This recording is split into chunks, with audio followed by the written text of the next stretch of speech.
ওকে, welcome সবাইকে আজকে 10ম ক্লাসে। আমাদের কোর্স প্রায় শেষ পর্যায়ে, তবে শেখার কিন্তু শেষ নেই। একবার বলে রাখি।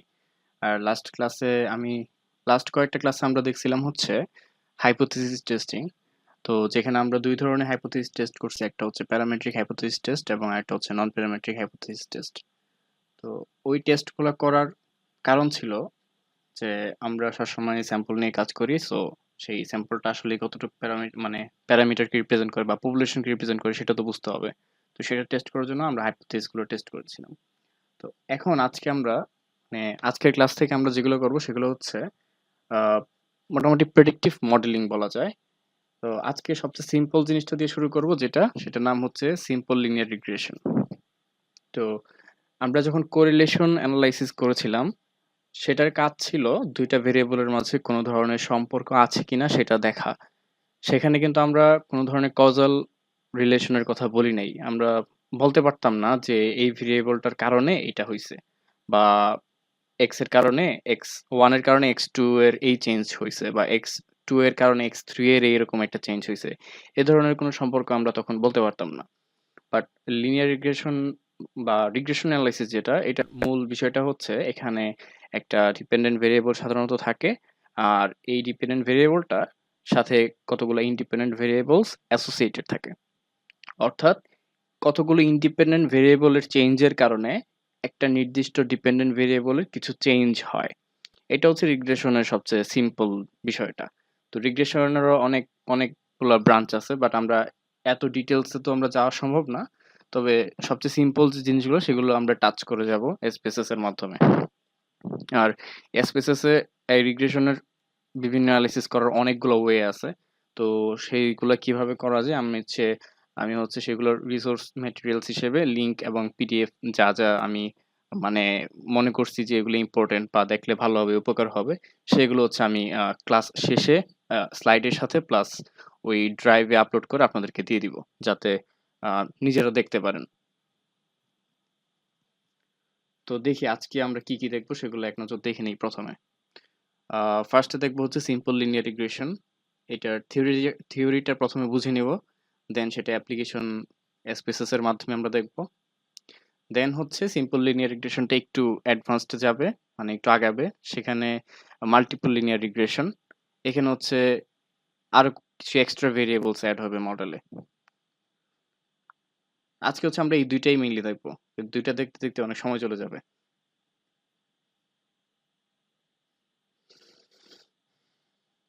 তো প্রথমে আসি ইকুয়েশন অফ স্ট্রেট লাইন।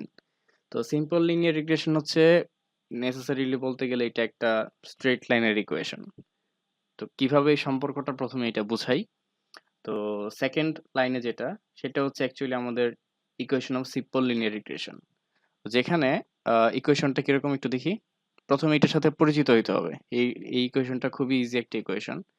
এখানে দুইটা পার্ট আছে, একটা হচ্ছে লেফট সাইড, একটা রাইট সাইড। তো লেফট সাইডে হচ্ছে ইউজুয়ালি ডিপেন্ডেন্ট ভেরিয়েবলটা রাখা হয়, এবং ডিপেন্ডেন্ট ভেরিয়েবলকে আরো কয়েকটা নামে ডাকা হয়, যেমন আউটকাম ভেরিয়েবল, রেসপন্স ভেরিয়েবল, এরকম অনেক কিছু নামে ডাকা ডাকা হয়। তো এটা হচ্ছে ওয়াই দ্বারা সাধারণত ডিনোট করা হয়। তো ওয়াই মানে হচ্ছে আমরা ধরে নিব এখন থেকে ডিপেন্ডেন্ট ভেরিয়েবল, আর এক্স দ্বারা আমরা ইন্ডিপেন্ডেন্ট ভেরিয়েবলসকে ডিনোট করব। তো এইখানে ওয়াই এর সাথে Y equal to beta naught, এটা হচ্ছে একটা কোএফিসিয়েন্ট, বিটা ওয়ান এটা হচ্ছে আরেকটা কোএফিসিয়েন্ট। এই বিটা ওয়ান এর সাথে ইন্ডিপেন্ডেন্ট ভেরিয়েবলটা মাল্টিপ্লাই হিসেবে থাকে, আর প্লাস হচ্ছে একটা এরর। তো যারা প্রথমবারের মতো এগুলো দেখতেছেন, আহ, একটু কঠিন লাগতে পারে, বাট আমি একটু ইজিয়ার করে দিচ্ছি। এইটার সাথে এই স্ট্রেট লাইনের ইকুয়েশনের সম্পর্কটা কি সেটা ফার্স্টে বোঝাই। স্ট্রেট লাইনের আমি যদি পাশে যে দুইটা গ্রাফ দেখা যাচ্ছে সেই দুইটা গ্রাফের দিকে তাকাই, তো উপরের গ্রাফটা হচ্ছে জাস্ট জেনারেলাইজড ভাবে দেখানো হয়েছে যে y equal two mx plus c, এই যে একটা লাইন, এই লাইনের প্রত্যেকটা পয়েন্টের জন্য আমরা কিন্তু একটা ইকুয়েশন পাবো। যেমন এই যে এই পয়েন্টের জন্য একটা ইকুয়েশন পাবো, সেম ইকুয়েশনটা যদি আমি এইভাবে x এর বিভিন্ন ভ্যালু নেই, তো y এর বিভিন্ন ভ্যালু পাবো। তো এই সবগুলো ভ্যালুর জন্য যে ইকুয়েশনটা আসে সেটার ফরম্যাটটাই হচ্ছে এরকম, y equal two mx plus c, যেখানে m মানে হচ্ছে এটা কতটুকু ঢাল বা স্লোপ m দ্বারা হচ্ছে হচ্ছে সেটা ডিনোট করা হয়, আর c এর মাধ্যমে ডিনোট করা হয় এই y এক্সিসটাকে জিরো থেকে কতটুকু উপরে বা নিচে ক্রস করছে বা কেটেছে, বা ইন্টারসেপ্ট পয়েন্ট আমরা বলতে পারি। তো এখানে সি মানে হচ্ছে ইন্টারসেপ্ট পয়েন্ট, আর এম মানে হচ্ছে ঢাল বা স্লোপ। তো রিগ্রেশনেও সেম ভাবে এই সিটা হচ্ছে সামনে চলে আসে, এই সি যেটা এটা হচ্ছে বিটা নট, এম যেটা এটা হচ্ছে বিটা ওয়ান, আর ই হচ্ছে একটা এরর টার্ম। তো এররটা নিয়ে আমরা পরে কথা বলবো। প্রথমে হচ্ছে আমরা এইটুকুর মধ্যে থাকি, প্রথমের যে তিনটা অংশ দেখা যাচ্ছে সেই তিনটা। তার মানে কি, এখানে বিটা নটটা মানে হচ্ছে ইন্টারসেপ্ট কোএফিসিয়েন্ট। রিগ্রেশন মডেলের ইন্টারসেপ্ট হচ্ছে বিটা নট। আর রিগ্রেশন মডেলের যে আমাদের যেহেতু এটা সিম্পল লিনিয়ার রিগ্রেশন, তো এটা সিম্পল বলা হচ্ছে এই কারণে এখানে একটা ডিপেন্ডেন্ট ভেরিয়েবলের সাথে একটা ইন্ডিপেন্ডেন্ট ভেরিয়েবল অ্যাসোসিয়েটেড, মানে এখানে একাধিক ইন্ডিপেন্ডেন্ট ভেরিয়েবলের কোনো আলোচনা হচ্ছে না। সো এই জন্য এটা সিম্পল লিনিয়ার রিগ্রেশন। আর যখন আমরা একটা ডিপেন্ডেন্ট ভেরিয়েবলের সাথে মাল্টিপল ইন্ডিপেন্ডেন্ট ভেরিয়েবলের আলোচনা করব, তখন সেটার নাম হচ্ছে মাল্টিপল লিনিয়ার রিগ্রেশন। তো আমরা যেহেতু সিম্পলে আছি, সো সিম্পল নিয়েই কথা বলি শুরুতে। তাহলে আমরা এখানে যদি বিটা নট একটা ভ্যালু পাই, সেই বিটা নটের ভ্যালুটা মানে হচ্ছে যে এরকম যদি গ্রাফ তৈরি করি, সেই গ্রাফে ওয়াই অ্যাক্সিসটাকে কোন পয়েন্টে ছেদ করতেছে, তো সেটা হচ্ছে আমাদের এই বিটা নট, যেটাকে আমি আরেকবার বলতেছি, যেটাকে বলা হয় regression coefficient, sorry intercept coefficient. আর যে beta nought, sorry beta one, এটা হচ্ছে আমাদের স্টেট ইকুয়েশন এম, মানে স্লোপ। এই স্লোপটাও হচ্ছে রিগ্রেশন কোএফিসিয়েন্টটা অনেকে স্লোপ কোএফিসিয়েন্টও বলে থাকে, বা রিগ্রেশন কোএফিসিয়েন্ট ইউজুয়ালি বলা হয়। তো এটা হচ্ছে টার্মিনোলজির বিষয়গুলো। আর এটা একদম সিম্পল। আমরা যদি এখন পরের স্লাইডটাতে যাই,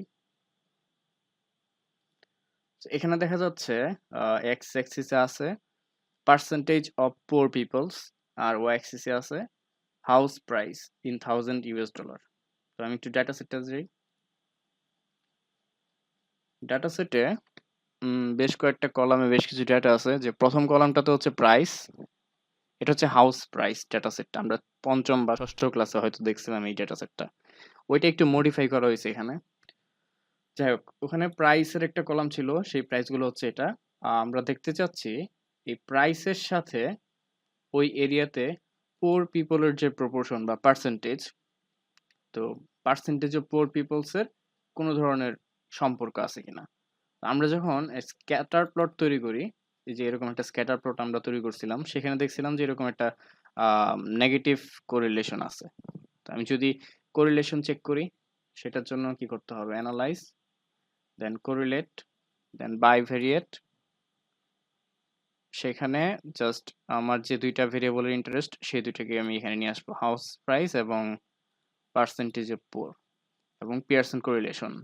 পিয়ারসনটা দিয়ে রাখলাম কারণ আমার এখন লিনিয়ার কোরিলেশন দেখতে হবে। আরেকটা মজার গুরুত্বপূর্ণ বিষয় সেটা হচ্ছে আমরা শুধুমাত্র এই যে নামের মাঝেই আছে সিম্পল লিনিয়ার রিগ্রেশন, তার মানে আমরা শুধুমাত্র লিনিয়ার সম্পর্কগুলোই, মানে লিনিয়ার ভাবে যে মানে ভেরিয়েবলগুলো রিলেটেড, সেগুলোই শুধুমাত্র এখানে দেখতে পারবো। যদি কোনো কার্ভিলিনিয়ার মানে কার্ভ হিসেবে যদি কোনো সম্পর্ক থাকে, সেগুলো হচ্ছে আমরা এখানে দেখতে পারবো না। তো তাদের জন্য আলাদা অনেক মেথডস আছে। তো এখন আমরা এখানে পিয়ারসন দিয়ে রাখলাম লিনিয়ার কোরিলেশন কত হয় সেটা দেখার জন্য। তাহলে ওকে দিই। তো আউটপুট উইন্ডোতে দেখাচ্ছে কোএফিসিয়েন্টের ভ্যালুটা হচ্ছে -0.741। তো মনে আছে কিনা, যখন এই ভ্যালুগুলো সাধারণত 0.7 এর উপরে হয়, মানে বেশি হয়, সেক্ষেত্রে আমরা বলি যে স্ট্রং বা মডারেটলি স্ট্রং এরকম। তো তার মানে হচ্ছে এখানে একটা স্ট্রং কোরিলেশন আছে এই দুইটা ভেরিয়েবলের মাঝে, হাউস প্রাইস এবং পার্সেন্টেজ অফ পুয়ার পিপলস। আর এই কোরিলেশনটা স্ট্রং, ঠিক আছে, অর্থাৎ আমরা স্ট্রেংথটা বুঝলাম যে এটা স্ট্রং, বাট ডিরেকশনটা কি, নেগেটিভ নাকি পজিটিভ। তো যেহেতু এখানে একটা নেগেটিভ ভ্যালু, তার মানে ডিরেকশনটা হচ্ছে নেগেটিভ। তার মানে হাউস প্রাইস বাড়ার সাথে পার্সেন্টেজ অফ পুয়ার পিপলস এর একটা নেগেটিভ স্ট্রং কোরিলেশন আছে।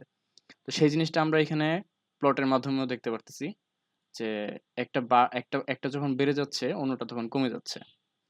তো এখানে যখন আমি একটা simple linear regression model fit করলাম, জাস্ট দেখার জন্য যে আসলে সম্পর্কটা কিরকম, কোনটা কমার সাথে বা কোনটা বাড়ার সাথে অন্যটার সম্পর্কে কিরকম, তখন এরকম একটা লাইন ফিট করছে। এই লাইনটার ইকুয়েশনটাই আমরা এই যে নিচে প্লটে দেখতে পারতেছি, যেখানে লেখা আছে, আমি যদি একটু জুম করি, y equal to 34.58 minus 0.95 multiplied by x। তো তার মানে হচ্ছে এইটাই আসলে আমাদের সেই সিম্পল লিনিয়ার রিগ্রেশন মডেল, যেটা আমি এই দুইটা ভেরিয়েবলের উপর ফিট করলাম। তো এটা আসলে কিভাবে ফিট করলাম সেটা এসপিএসএস একটু পরে দেখাবো। আর তার আগে আমি দেখাচ্ছি যে আসলে আমরা কি পাচ্ছি এখান থেকে। এখানে দেখেন -0.95, এটা হচ্ছে এক্স এর সাথে আছে, তার মানে এটা আমাদের রিগ্রেশন কোএফিসিয়েন্ট। আর এটাই ডিনোট করতেছে যে এক্স এর কোনো একটা ইউনিট বাড়ার সাথে এই হাউস প্রাইসের অর্থাৎ ওয়াই এর কি চেঞ্জটা হচ্ছে। সো যেহেতু নেগেটিভ ভ্যালু এই রিগ্রেশন কোএফিসিয়েন্টের, তার মানে চেঞ্জটা হচ্ছে নেগেটিভ। এটা হয়তো 1 ইউনিট বাড়লে এটা কিছু কমে যাবে, নিচে নেমে যাবে। তো সেই জিনিসটা আমরা এই মডেল থেকে দেখতে পারতেছি। তো মডেলটা আরেকবার দেখি, এটা হচ্ছে সেই মডেলটা। আম, তো সিম্পল লিনিয়ার রিগ্রেশন মডেলের মাধ্যমে আমরা আসলে কি করি? তো এখানে লেখা আছে from a simple linear regression model we can say how much the dependent variable changes on average due to one unit change in the independent variable. এটা হয়তো বাংলা করার দরকার নাই। মানে স্বাভাবিক জিনিস, জিনিসটা হচ্ছে যে ইন্ডিপেন্ডেন্ট ভেরিয়েবলের ওয়ান ইউনিট চেঞ্জের কারণে অন এভারেজ ডিপেন্ডেন্ট ভেরিয়েবল কি পরিমাণ চেঞ্জ হয় সেটা হচ্ছে আমরা এখান থেকে বুঝতে পারি। আর ঠিক আছে, আচ্ছা কিছু অ্যাজাম্পশনস আছে। আমরা কিন্তু শুধুমাত্র কন্টিনিউয়াস বা এসপিএসএস যেটা হচ্ছে স্কেল মেজার, সেই ধরনের ডেটার ক্ষেত্রে শুধুমাত্র এই সিম্পল লিনিয়ার রিগ্রেশনটা করতে পারবো। আমাদের আউটকাম যদি বাইনারি হয় কিংবা ক্যাটাগরিক্যাল হয়, অর্থাৎ আউটকামটা যদি হয় এরকম ইয়েস নো কিংবা কোনো কোয়ালিটিফুল যেমন এগ্রি ডিসএগ্রি, এই ধরনের কোনো আউটকাম আমরা হচ্ছে মানে ওয়াই এ যদি এরকম কিছু থাকে, সেক্ষেত্রে আমরা এই simple linear regression model use করতে পারবো না। আর সেকেন্ডটা হচ্ছে দুইটা যে ভেরিয়েবল আমরা ইউজ করবো এখানে এক্স এবং ওয়াই, তাদের মাঝে অবশ্যই লিনিয়ার রিলেশনশিপ থাকতে হবে।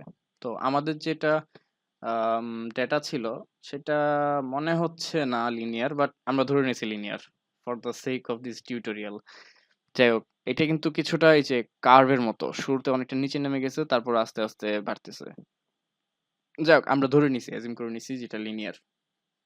আর আমাদের লিনিয়ার কোএফিসিয়েন্টের ভ্যালুটা মোটামুটি বেশি আসছে, -0.741।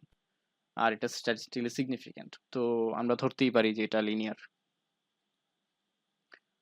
আর একটা বিষয় হচ্ছে এখানে অ্যাজাম্পশন অনেক কিছুই থাকবে, বাট ইন রিয়েল যখন আমরা কাজ করব ডেটা নিয়ে, দেখা যাবে যে একটা দুইটা অ্যাজাম্পশন ভায়োলেট করতেছে। তো তখন হচ্ছে আমাদের পেপারে বা যেখানেই আমরা রিপোর্ট করি না কেন, সেখানে উল্লেখ করতে হবে যে আমাদের এই অ্যাজাম্পশনটা ভায়োলেট করছে। আর যদি কখনো এরকম অ্যাজাম্পশন ভায়োলেট করে, তখন কিন্তু আমাদের অনেক মানে রেমেডিয়াল মেজার্স আছে। আমরা চাইলে ভেরিয়েবলকে ট্রান্সফর্ম করতে পারি, চাইলে আমরা অন্য কোনো মেথডস অ্যাপ্লাই করতে পারি। তো সেটা মানে কি কি করা যায় সেই মানে একটা লিংক আমি নিচে দিয়ে দিছি, চাইলে দেখে নিতে পারেন। আচ্ছা, এখন আমি তাহলে এসপিএসএস এ চলে যাই। তো শুরু করি। আমাদের টার্গেট হচ্ছে একটা লিনিয়ার মডেল তৈরি করা, সিম্পল লিনিয়ার মডেল তৈরি করা, যেখানে আমাদের ইন্ডিপেন্ডেন্ট ভেরিয়েবলটা হচ্ছে পোর। তার মানে আমি ধরে নিচ্ছি যে এইটার পার্সেন্টেজটা আমি মানে এটার ভ্যালুটা আমি নির্ধারণ করে দিতে পারবো। আর আমি ধরে নিলাম প্রাইস, এই প্রাইসটা এই পুয়ার পিপলের প্রপোর্শনের উপর নির্ভর করতেছে। তার মানে প্রাইস হচ্ছে আমার ডিপেন্ডেন্ট ভেরিয়েবল। তাহলে মডেল ফিট করার জন্য আমাদেরকে যেতে হবে অ্যানালাইজ, এই সেখান থেকে রিগ্রেশন, যেহেতু একটা রিগ্রেশন মডেল আমরা ফিট করব, তারপর হচ্ছে লিনিয়ার, যেহেতু আমরা লিনিয়ার রিগ্রেশন মডেল ফিট করব। তাহলে আমরা শুরুতে যাচ্ছি অ্যানালাইজে, সেখান থেকে রিগ্রেশন, সেখান থেকে লিনিয়ার। তাহলে লিনিয়ারে ক্লিক করলাম। তো এটা হচ্ছে লিনিয়ার রিগ্রেশন মডেলের বক্সটা, ডায়ালগ বক্সটা। এই ডায়ালগ বক্সে প্রথমে আমাকে ডিপেন্ডেন্ট ভেরিয়েবল কোনটা সেটাকে এখানে নিয়ে আসতে হবে। তো আমাদের ডিপেন্ডেন্ট ভেরিয়েবলটা হচ্ছে হাউস প্রাইস, যেটাকে আমি অ্যাকচুয়ালি প্রেডিক্ট করতে চাচ্ছি বা কিরকম চেঞ্জ হয় সেটা দেখতে চাচ্ছি। তো সেজন্য এটাকে এখানে নিয়ে আসলাম। আর আমার ইন্ডিপেন্ডেন্ট ভেরিয়েবল এখানে দেখেন অনেকগুলা দেওয়া যাবে কিনা অ্যাকচুয়ালি, আমি চাইলে সবগুলো এখানে দিতে পারবো, বাট আমার যেহেতু এখন টার্গেট একটা সিম্পল লিনিয়ার রিগ্রেশন মডেল তৈরি করা, সেহেতু আমি একটাই নিয়ে আসবো এখন। তো আমার সেই একটা ভেরিয়েবল হচ্ছে এইটা, পার্সেন্টেজ অফ পুয়ার পিপলস। তো এটাকে আমি এখানে নিয়ে আসি। তো আমি আর কোনো কিছু চেঞ্জ করার দরকার নাই। ওকে,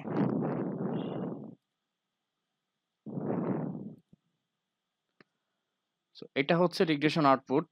আউটপুটের প্রথম যে টেবিলটা বা বক্সটা সেখানে দেখতেছি যে ভেরিয়েবলস এন্টার্ড নামে একটা কলাম আছে, ভেরিয়েবলস রিমুভড নামে একটা কলাম আছে। সো এটা আপাতত ইগনোর করি।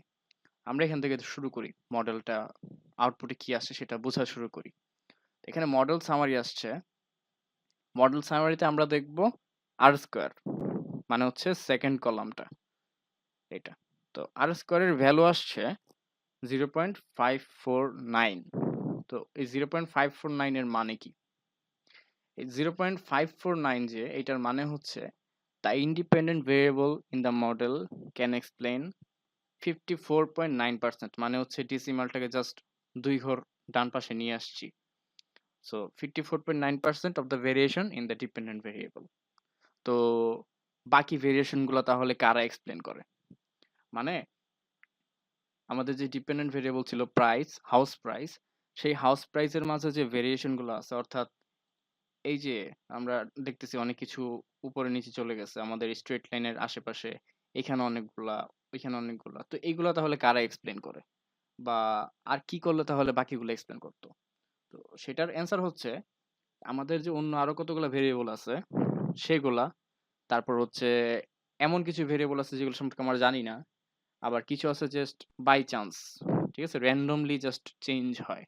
তো এরকম বিভিন্ন ফ্যাক্টরের কারণে বাকি ভেরিয়েশন গুলো আমরা হয়তো ক্যাপচার করতে পারি না। তো আমরা ক্যাপচার করতে পারি কতটুকু? তো এইখানে যে আমরা মডেলটা ইন্ডিপেন্ডেন্ট ভেরিয়েবলটা এখানে ইউজ করছি মডেলে, সেই ইন্ডিপেন্ডেন্ট ভেরিয়েবলটা আমাদের ডিপেন্ডেন্ট ভেরিয়েবলের 54.9% ভেরিয়েশনকে ক্যাপচার করতে পারতেছে, যেটা মোটামুটি অনেক, এতটাও খারাপ না। যদি আসতো এখানে 20% তো বলতাম যে খুব একটা ক্যাপচার করতে পারতেছে না। আমরা এমনও মডেল দেখবো যখন কাজ করতে যাব যেখানে দেখবো যে মডেলটা এক্সপ্লেন করতেছে মাত্র 3%, এরকমও থাকবে। যেমন এখানেই যদি আমি একটা অন্য কোনো ভেরিয়েবল এখানে নেই, যেমন এখানে আমি কোনটা নিছি মাত্র পার্সেন্টেজ অফ পোর পিপলস, তো এইটা না নিয়ে যদি এয়ার কোয়ালিটি ইন্ডেক্সকে নেই ইন্ডিপেন্ডেন্ট ভেরিয়েবল হিসেবে, যে আমি চিন্তা করতেছি যে এয়ার কোয়ালিটি ইন্ডেক্সের স্কোরের সাথে হয়তো হাউস প্রাইসের একটা সম্পর্ক আছে। তো এইটার এটার মাধ্যমে আমি হাউস প্রাইসের কতটুকু এক্সপ্লেন করতে পারি, তো সেটা যদি দেখতে চাই তাহলে আমি জাস্ট এখানে এয়ার কোয়ালিটি ইন্ডেক্সটা নিয়ে আসলাম, দেন ওকে। এখন দেখি এখন যে মডেলটা আসছে সেই মডেলের আর স্কোয়ার কত। এই যে মডেল সামারি, আর মডেল সামারিতে লেখা আছে প্রেডিক্টর হচ্ছে এয়ার কোয়ালিটি ইন্ডেক্স স্কোর, এটাই হচ্ছে আমাদের ইন্ডিপেন্ডেন্ট ভেরিয়েবলটা। তো এই ইন্ডিপেন্ডেন্ট ভেরিয়েবলটার মাধ্যমে এক্সপ্লেন করা যাচ্ছে 0.184, অর্থাৎ 18.4%। তো আমাদের একটু আগের যে ভেরিয়েবলটা ছিল আম, কি ছিল, পার্সেন্টেজ অফ পোর পিপলস, ওইটা এক্সপ্লেন করতে পারতো 54.9%, আর এখন আমি যেটা অ্যাড করছি সেটা এক্সপ্লেন করতে পারতেছে 18.4%। তার মানে স্বাভাবিকভাবেই কোন ভেরিয়েবলটা এখানে ভালো? কেউ একজন রেসপন্স করেন।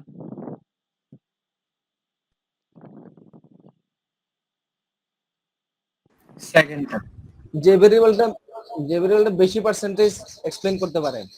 হ্যাঁ, তার মানে প্রথমটা পার্সেন্টেজ অফ পোর পিপলস এটা। সেকেন্ডটা তো কম এক্সপ্লেন করতেছে, সেকেন্ডটার ক্ষেত্রে আর স্কোয়ার ভ্যালু কত আসছে 0.184, আর আগেরটার ক্ষেত্রে 0.59549। তো এটার ক্ষেত্রে অবশ্যই আর স্কোয়ারের ভ্যালুটা বেশি। তার মানে এটা আমরা যদি সিম্পল লিনিয়ার মডেল তৈরি করি এই ভেরিয়েবলটা নিয়ে, তাহলে এটা ভালো প্রেডিকশন দিচ্ছে বা ভালোভাবে ফিট করছে মডেলে, বাট পরেরটা কিন্তু ভালোভাবে ফিট করে নাই।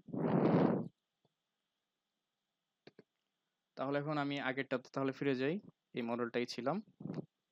তাহলে এটা ছিল আমাদের আর স্কোয়ারের ইন্টারপ্রিটেশন।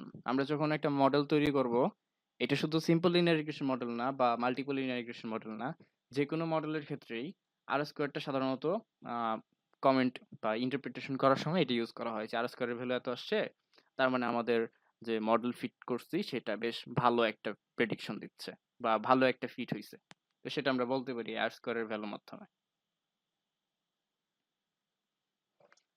তারপরের আউটপুটটা হচ্ছে অ্যানোভা। তো আমরা একবার অ্যানোভা করে আসছি, ওয়ান ওয়ে অ্যানোভা। এই অ্যানোভাটা অনেকটা সেই সেম অ্যানোভা টেবিলই, জাস্ট এখানে কাজটা হচ্ছে আলাদা।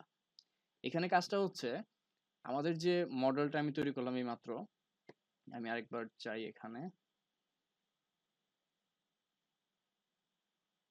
সরি, আচ্ছা এখানে নাই।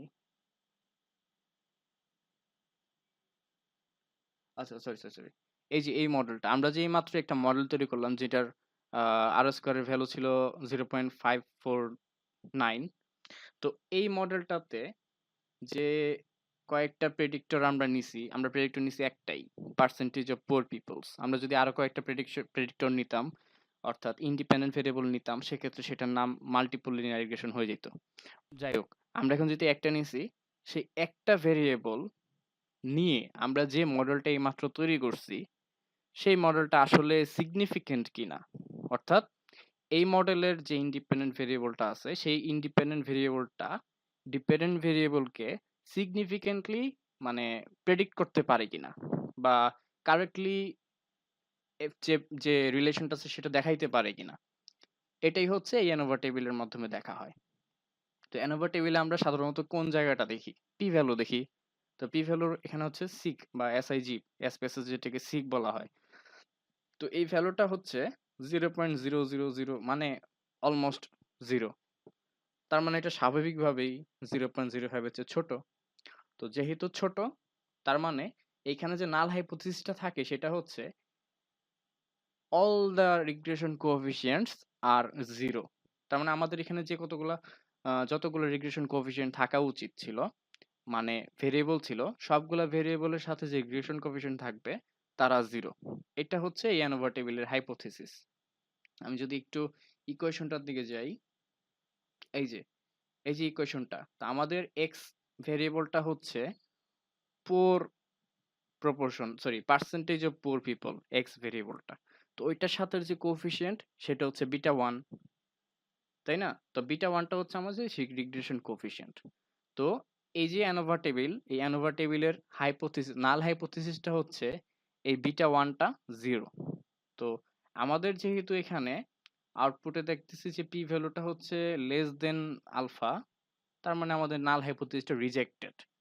তার মানে এই যে বিটা ওয়ান, সে যে জিরো হওয়ার কথা ছিল সে আসলে জিরো না, সে একটা পজিটিভ বা নেগেটিভ কোনো একটা নাম্বার হবে, বাট জিরো না। আর যেহেতু এটা পজিটিভ বা নেগেটিভ কোনো একটা নাম্বার হবে, তার মানে হচ্ছে এই এক্স এর সাথে ওয়াই এর একটা সম্পর্ক আছে। তো সম্পর্ক আছে মানে কি? মানে হচ্ছে যে এক্স একটা ভালো প্রেডিক্টর, বা এক্স প্রেডিক্ট করতে পারবে ওয়াই কে। এটাই হচ্ছে এই অ্যানোভা টেবিলের বিষয়টা। কোথায় গেল?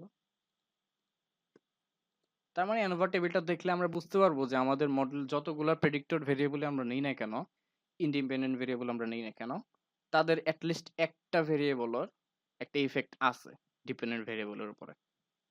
তো অ্যানোভা টেবিলটা আমরা সামনে আরেকবার দেখবো মাল্টিপল লিনিয়ার রিগ্রেশনের ক্ষেত্রে, তখন এটা পরিষ্কার হয়ে যাবেন। আর লাস্ট যে টেবিলটা সেটা হচ্ছে কোএফিসিয়েন্টস টেবিল। এটা হচ্ছে সবচেয়ে ইম্পর্টেন্ট। তো আমরা যখন রিগ্রেশন অ্যানালাইসিস করব, কোএফিসিয়েন্টস টেবিলটা হচ্ছে সবচেয়ে বেশি ইম্পর্টেন্ট, এবং এটা অবশ্যই বুঝতে হবে যে এখানে আসলে কি হচ্ছে। এখানে কয়েকটা কলাম আমরা দেখতে পারবো।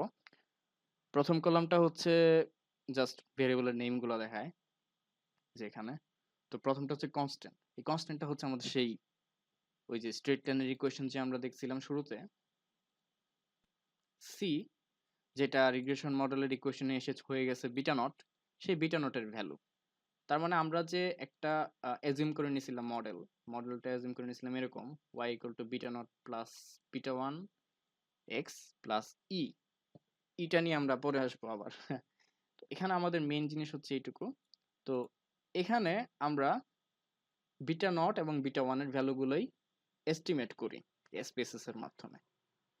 তো কনস্ট্যান্ট মানে হচ্ছে বিটা নট, তাহলে আমাদের বিটা নটের ভ্যালু আসছে 34.582। আর বিটা ওয়ানের ভ্যালু হচ্ছে এই যে পার্সেন্টেজ অফ পুয়ার পিপলস, এটা হচ্ছে আমাদের সেই এক্স ভেরিয়েবলটা। তো এক্স ভেরিয়েবলের সাথে যে ভ্যালুটা থাকবে সেটাই হচ্ছে আমাদের বিটা ওয়ানের ভ্যালু। তো বিটা ওয়ানের ভ্যালুটা হচ্ছে নেগেটিভ, এবং নেগেটিভ 0.953। তো এইটার মানে হচ্ছে, আমি যদি আরেকবার এইখানে আসি এবং এই ভেরিয়েবল, এই মানে সেকেন্ড যে চিত্রটা, এটার দিকে একটু তাকাই, এখানে দেখেন এক্স এর সাথে যে ভ্যালুটা আছে সেটা হচ্ছে আমাদের বিটা ওয়ান মনে করি। তো এক্স এর ওয়ান ইউনিট চেঞ্জ হইলে, মনে করি এক্স এক্সিস বরাবর আমি এক ঘর আগাইলাম বা বাড়াইলাম, তো বাড়ানোর কারণে ওয়াই অ্যাক্সিস কত ঘর বাড়বে। তো আমাদের ইকুয়েশনটা শুরু হয়েছিল এখান থেকে 1 থেকে। তো 1 থেকে যখন আমি এক ঘর বাম পাশে সরি ডান পাশে গেছি অর্থাৎ ইনক্রিজ করছি, আমাদের ওয়াই অ্যাক্সিস বরাবর 1 থেকে 2 3 তে চলে গেছে, এখানে চলে গেছে। তো 2 ঘর গেল কেন? বিকজ আমাদের ইকুয়েশনটা 2 ছিল। তো তার মানে আমি যখন যতবারই 1 ইউনিট করে আগাবো, আমাদের ওয়াই অ্যাক্সিসের দিকে 2 ইউনিট করে আগাবে। এদিকে যদি আরেকটা ইউনিট বাড়াই, এখান থেকে উপরে আরো 2 ইউনিট উপরে চলে যাবে।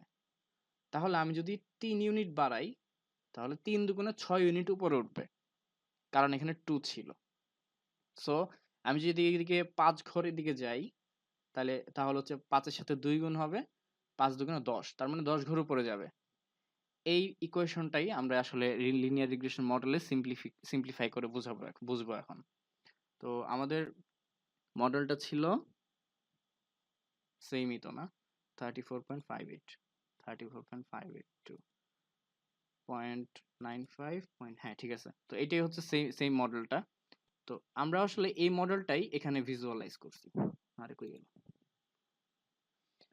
এই মডেলটাই আমরা এখানে ভিজুয়ালাইজ করছি এই স্ট্রেট লাইনের মাধ্যমে। তো এই স্ট্রেট লাইনের মানেটা কি? মানে হচ্ছে যখন এক্স এর ভ্যালু 0 থাকবে, এই যে এক্স এর ভ্যালু যখন 0, তার মানে 0 এর সাথে যাই মাল্টিপ্লাই করি না কেন সেটাও তো 0 হয়ে যাবে। তখন আমাদের ওয়াই এর ভ্যালুটা থাকবে 34.58। তার মানে এই এই যে স্ট্রেট লাইনটা, এই স্ট্রেট লাইনটা ওয়াই অ্যাক্সিসকে ক্রস করবে 34.58 এই ভ্যালুটাতে। তাহলে আমি যদি উপরের দিকে যাই 0, তো এটা মনে হচ্ছে যে হ্যাঁ প্রায় 34.58, প্রায় মাঝামাঝি, 30 থেকে উপরে 40 থেকে নিচে মাঝামাঝি। তার মানে এটা হচ্ছে 34.5 এর যে ভ্যালুটা ওইখানে ছেদ করে। সো এটা ইন্টারপ্রেট করা লাগবে না, আমরা ইন্টারপ্রেট করব এক্স এর যে কোএফিসিয়েন্টটা থাকে সেটাকে। তো সেটার ভ্যালু হচ্ছে -0.95, এটা নেগেটিভ ভ্যালু। এটার মানে হচ্ছে আমি এক্স কে যদি 1 ইউনিট আগাই, এখানে 1 ইউনিট মানে হচ্ছে পার্সেন্টেজ অফ পুয়ার পিপলস, তাহলে আমাদেরকে বলতে হবে যদি আমরা 1% পুয়ার পিপলস কোনো একটা এরিয়াতে বাড়াই, তাহলে আমাদের হাউস প্রাইস 0.95, যেহেতু এখানে ইউনিট ছিল 1000 USD, তাহলে আমরা বলবো যে 0.95 থাউজেন্ড ইউএস ডলার কমে যাবে অন এভারেজ। অন এভারেজ কথাটা বলতে হবে। তার মানে আমি যদি এইভাবে বলি যে 10% কোনো একটা এলাকাতে ছিল, তো 10% থেকে বেড়ে যদি 11% হয়, তাহলে এই জায়গাটায় যদি 25 মনে করি, 25, তাহলে 11%-এ গেলে সেই এরিয়ার হাউস প্রাইস হয়ে যাবে 25% থেকে আরো 0.95%, সরি, আরো 0.95 থাউজেন্ড ইউএস ডলার কমে যাবে। রিলেশনটা হচ্ছে এরকম। তা আমরা এখন কজালিটি রিলেশন ধরতে পারছি যে এক্স এর 1 ইউনিট চেঞ্জের জন্য ওয়াই এর কতটুকু চেঞ্জ হবে, সেই রিলেশনটা আমরা এখন বলতে পারতেছি এই লিনিয়ার রিগ্রেশন মডেল ফিট করার কারণে। বাট কোরিলেশন যখন আমরা তৈরি করছিলাম সেখানে কিন্তু এই ধরনের কোনো কিছু বলতে পারতাম না। তো তার মানে ইন্টারপ্রিটেশনটা কি?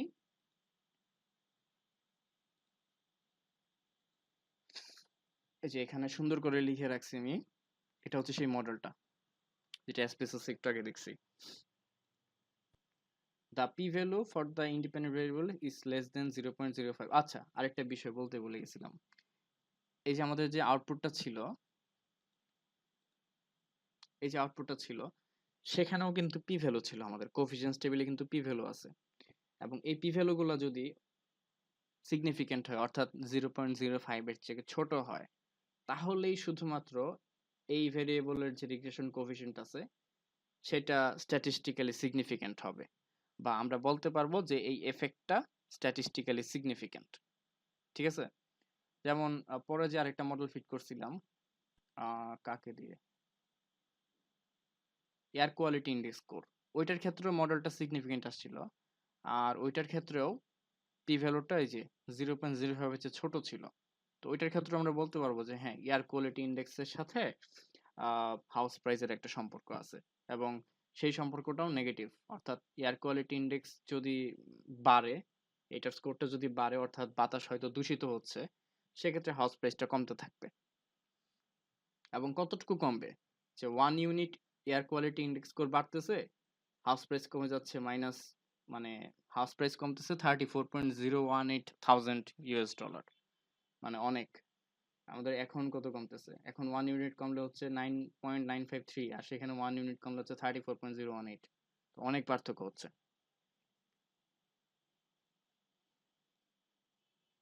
তারপরে কি আছে, the value of the regression coefficient of that is হচ্ছে ওকে। এখন হচ্ছে এই জিনিসটা আমি এতক্ষণ দেখাইলাম অ্যাকচুয়ালি, যে প্রাইস আমাদের ডিপেন্ডেন্ট ভেরিয়েবল, এটা হচ্ছে আমাদের সেই ইন্টারসেপ্ট, এভাবে লেখা হয় আর কি মডেলটাকে। এটা হচ্ছে সেই রিগ্রেশন কোএফিসিয়েন্ট কার জন্য, পোরের জন্য, অর্থাৎ পোর যে ভেরিয়েবলটা ছিল পার্সেন্টেজ অফ পোর পিপলস, ওই ভেরিয়েবলের রিগ্রেশন কোএফিসিয়েন্ট হচ্ছে -0.953। তো এটার ইন্টারপ্রিটেশনটা হচ্ছে এরকম, 1 ইউনিট মানে হচ্ছে 1% ইনক্রিজ। পার্সেন্ট বললাম কেন, বিকজ আমার যে ইউনিটটা ছিল poor people in the area, সেটার ইউনিট ছিল পার্সেন্টেজে, সেজন্য হচ্ছে আমি এখানে পার্সেন্টেজ কথাটা ইউজ করছি। তার মানে 1 ইউনিট বা 1% increase of poor people in an area will decrease the house price. Decrease বললাম বিকজ আমাদের ভ্যালুটা negative, so decrease the house price on average 0.953 unit. তো ইউনিটটা এখানে $1000, তো এটা হচ্ছে আমি ব্র্যাকেট লিখে দিছি। তো এই ইন্টারপ্রিটেশনের বিষয়টা ক্লিয়ার?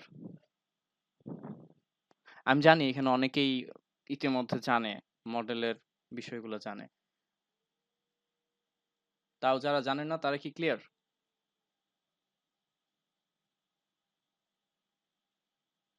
আচ্ছা, বুঝতে পারি নাই এমন কেউ আছেন? বুঝতে পারিনি এতক্ষণ যা বললাম।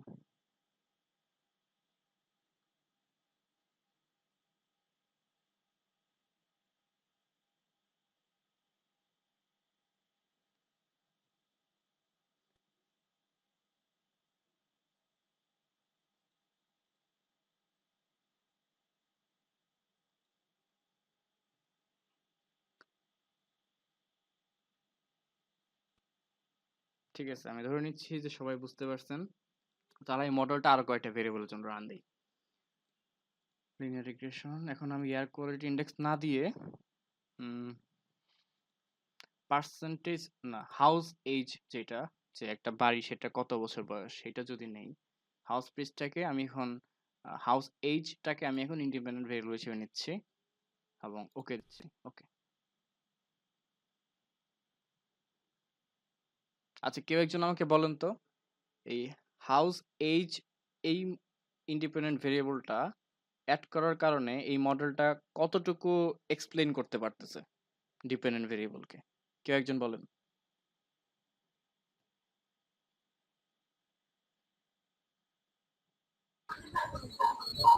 The 14.3%. হ্যাঁ, রাইট। কারণ এখানে আর স্কোয়ারের ভ্যালুটা হচ্ছে 0.143, অর্থাৎ 14.3%। আর আমরা যে ভেরিয়েবলটা অ্যাড করলাম হাউস প্রাইস, সেই হাউস প্রাইস ভেরিয়েবলটা এখানে সিগনিফিক্যান্ট দেখাচ্ছে, কারণ এখানে পি ভ্যালুটা 0.000, মানে 0.5 এর চেয়ে ছোট, এটাও 0.5 এর চেয়ে ছোট। আর হাউস এইজের সাথে হাউস প্রাইসের সম্পর্কটা হচ্ছে নেগেটিভ, কারণ এখানে -0.123 এরকম আসছে রিগ্রেশন কোএফিসিয়েন্টের ভ্যালু। তার মানে এখানে একটা নেগেটিভ, দুইটার মাঝে নেগেটিভ সম্পর্ক আছে। এবার আমরা মাল্টিপল লিনিয়ার কোরিলেশন রিগ্রেশন দেখব।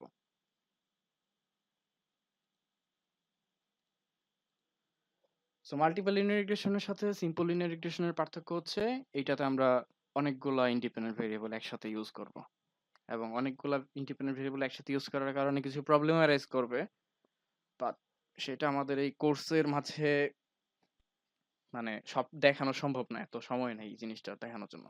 সেজন্য হচ্ছে আমরা এত ডিপে যাব না, আমরা জাস্ট উপর থেকে জাস্ট ওভারভিউ দেখবো যে মাল্টিপল লিনিয়ার রিগ্রেশন মডেল এই জিনিসটা আসলে কি, এবং এটা কিভাবে কাজ করে, কিভাবে এটা প্রেডিকশনে কাজ করে, বা কিভাবে এটা এক্সিস্টিং ডাটা এক্সপ্লেইন করতে কাজ করে, বা মডেল কিভাবে তৈরি করা যায়। তো সেই জিনিসটা হচ্ছে আমরা আজকে দেখবো। তো প্রথম লাইনেই আমরা দেখতেছি যে মাল্টিপল লিনিয়ার রিগ্রেশন মডেলের ফর্মটা কিরকম। এখানেও সবার লাস্টে একটা ই আছে। তো এই ইটা আমি আজকে ক্লাসের সবার লাস্টে গিয়ে দেখাবো ইটা আসলে কি। কারণ যেহেতু আমরা প্রেডিক্ট করব আর আমাদের মডেলে অনেক একটা স্ট্রেট লাইন আসতেছে, তো স্ট্রেট লাইন আসার কারণে এই যে এটা হচ্ছে আমাদের ফিটেড মডেল বা স্ট্রেট লাইন, আর এই পয়েন্টগুলো হচ্ছে আমাদের অ্যাকচুয়াল ভ্যালু। তো এই প্রত্যেকটা অ্যাকচুয়াল ভ্যালুর সাথে এই যে স্ট্রেট লাইনটা আমরা যে ফিট করলাম, সেই ফিটেড স্ট্রেট লাইনের একটা ডিস্টেন্স আছে বা পার্থক্য আছে। সেই পার্থক্যটাকেই আমরা রেসিজুয়াল বলি বা এরর বলি। তো এখানে হচ্ছে এই যে পয়েন্টটা, এই পয়েন্ট থেকে বরাবর নিচের দিকে যে ডিস্টেন্স, সেটা হচ্ছে একটা রেসিজুয়াল, এই পয়েন্টের জন্য রেসিজুয়াল। তারপর এই পয়েন্টার থেকেও বরাবর নিচে নামলে এখানে এইটুকু যে ডিস্টেন্স, সেটা হচ্ছে আরেকটা রেসিজুয়াল। তো এই লিনিয়ার রিগ্রেশন মডেল জিনিসটা কাজ করে হচ্ছে সাম অফ স্কোয়ার অফ দিস রেসিডুয়ালস, মানে এত ম্যাথমেটিক্যাল বলা দরকার আছে কিনা জানি না, তাও বলি। এই এরর গুলাকে অর্থাৎ রেসিডুয়াল গুলোকে মিনিমাইজ করার মাধ্যমেই এই অপটিমাম লাইনটা আসলে সে খুঁজে পায়। ঠিক আছে, প্রথমে হয়তো এরকম একটা লাইন ফিট করে, ফিট করার পর দেখে যে এই প্রত্যেকটা পয়েন্ট থেকে যে ডিস্টেন্স গুলো আসছে এই লাইনের সাথে, সেটা অপটিমাম কিনা। তারপর যদি দেখে যে অপটিমাম না, সেটা আরেকটু বাঁকা করে, তারপর আরেকটু বাঁকা করে, আরেকটু বাঁকা করে। তো এভাবে করে করে দেখেছে কোন পয়েন্টে গেলে আমরা একটা অপটিমাম লাইন পাই, যে লাইনের জন্য এই রেসিডুয়ালের সাম অফ স্কোয়ার সবচেয়ে মিনিমাম। তো সেই লাইনটাকেই তারপর আমাদেরকে দেখায় আউটপুটে, এটা হচ্ছে সেইটাই। এই প্রিন্সিপালটার উপর বেস করেই মাল্টিপল লিনিয়ার রিগ্রেশন মডেলও কাজ করে। তো সেটার জন্যই শুরুতে যখন আমরা একটা মডেল লিখি, মডেলের মাঝে এই জিনিসটা থাকে, বাট যখন আমরা ইকুয়েশন লিখি তখন কিন্তু এই ইটা আর থাকে না। যেমন এই যে এখানে যখন আমি ইকুয়েশনটা লিখছিলাম, আহ, এই যে ইকুয়েশনটা, এই ইকুয়েশনটাতে কিন্তু সেই বা রেসিডুয়াল টার্মটা সেটা নাই। কারণ আমরা এখন আর রেসিডুয়াল নিয়ে কাজ করতেছি না, আমরা রেসিডুয়াল মিনিমাইজ করার মাধ্যমেই এই মডেলটা পাইছি বা ফিটেড মডেলটা পাইছি। বাট যখন আমরা মডেল ফিট করার আগের পর্যায়ে থাকি, অর্থাৎ একটা মডেল জাস্ট আমরা ইকুয়েশন হিসেবে লিখি, তখন আমরা এই এরর টার্মটা অ্যাড করে দেই। বাট যখন এটা প্রেডিক্ট করা শেষ বা ফিট করা শেষ, তখন আমাদের আর এই এরর টার্মটা প্রয়োজন হয় না। এটা কোথায় ইউজ হয়? এটা ইউজ হয় কন্টিনিউয়াস ডাটা প্রেডিক্ট করার জন্য। অর্থাৎ এখানেও আমাদের যে ওয়াই ভেরিয়েবলটা, সেই ওয়াই ভেরিয়েবলটাকে একটা কন্টিনিউয়াস ভেরিয়েবল হইতে হবে। অর্থাৎ এসপিএসএস এ যেটা, আমি যদি একটু ডেটাতে যাই, ভেরিয়েবল ভিউতে যাই, এসপিএসএস এ সেটা হচ্ছে একটা স্কেল ভ্যালু। ও আরেকটা বিষয়, এখানে ভেরিয়েবলের রোলটা আমি চেঞ্জ করে দিছি। প্রাইসের রোলটাকে আমি এই যে এখানে টার্গেট দিয়ে দিছি, টার্গেট। তারপর বাকি যেগুলো হচ্ছে, যেগুলোকে আমি অ্যাকচুয়ালি ইনপুট হিসেবে দিচ্ছি বা ইন্ডিপেন্ডেন্ট ভেরিয়েবল, যাদেরকে আমি মডেলে ইনপুট দিলে আমি প্রাইসের ভ্যালুটা পাচ্ছি, তাদেরকে হচ্ছে রোল হিসেবে ইনপুট দিয়ে রাখছি। তো এই রোলের বিষয়টা ইউজফুল যখন আমরা অটোমেটেড কোনো কাজ করতে চাই। অটোমেটেড বলতে বোঝাচ্ছি, এই যে আমি অ্যানালাইসিস যাই এবং রিগ্রেশন, এখানে দেখেন আমরা তো লিনিয়ারে ক্লিক করছিলাম, বাট উপরে একটা অপশন আছে অটোমেটিক লিনিয়ার মডেলিং। তো ওইখানে জাস্ট আমি ক্লিক করে দেখাই,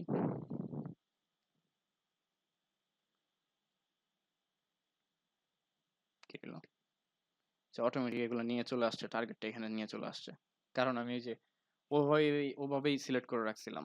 এটাকে আমি হাউস প্রাইসটাকে আমি টার্গেট দিয়ে রাখছিলাম, আর প্রেডিক্টর গুলোকে আমি ইনপুট দিছিলাম। তো এই জন্য হচ্ছে ডিফল্ট ভাবেই হাউস প্রাইসকে টার্গেটে নিয়ে নিয়ে রাখছে, তারপরে এগুলাকে ইনপুটে নিয়ে রাখছে।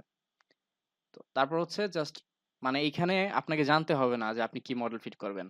আপনি জাস্ট ডাটা দিয়ে দিবেন, এখানে আপনি সিলেক্ট করে মানে রেখে দিবেন রোল কি, দেন রান দিবেন। যে আমি রান দিলাম, হয়ে গেছে, আমার মডেল রান করা শেষ। এখন আউটপুট দেখো একটু পর। তবে এই বিষয়টা মানে সাধারণত সাজেস্ট করি না আমি, বা কেউই সাধারণত সাজেস্ট করে না। বাট এইটা ওভারভিউ, বাট মানে হচ্ছে ডাটা প্রথমবার পাওয়ার পর জিনিসটা বোঝার জন্য, ডাটা আসলে কি কিরকম সেটা বোঝার জন্য এটা কাজে লাগে। কিভাবে কাজে লাগে আমি একটু দেখাচ্ছি। প্রসেসিং,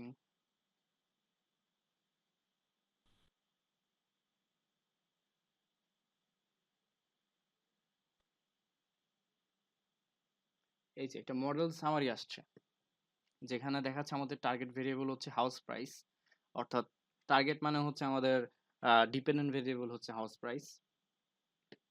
আর এই মডেলটার অ্যাকুরেসি কতটুকু? অ্যাকুরেসি হচ্ছে 60% চেয়ে একটু বেশি, অর্থাৎ এখানে লেখা আছে 65.4%। আমি যদি এখানে ডাবল ক্লিক করে অ্যাক্টিভেট করি, একটা নতুন উইন্ডো ওপেন হবে এখন।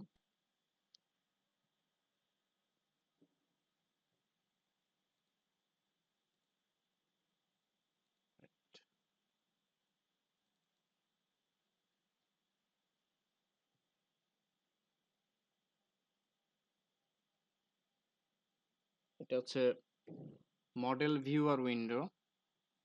এখানে 3 নম্বর যে ব্লকটা, এই যে 3 নম্বর ব্লক, এই 3 নম্বর ব্লকটা বেশ ইন্টারেস্টিং, কারণ এই ব্লকটা দেখায় যে আমাদের কোন ভেরিয়েবল গুলা ইম্পর্টেন্স কতটুকু, মানে কতটুকু ইম্পর্টেন্ট ভেরিয়েবল আর কি।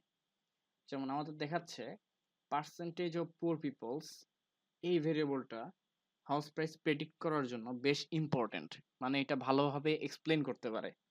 এটার পরেই আছে রুম কাউন্ট, এই ভেরিয়েবলটা মোটামুটি প্রায় হাফ ইম্পর্টেন্স দেয়।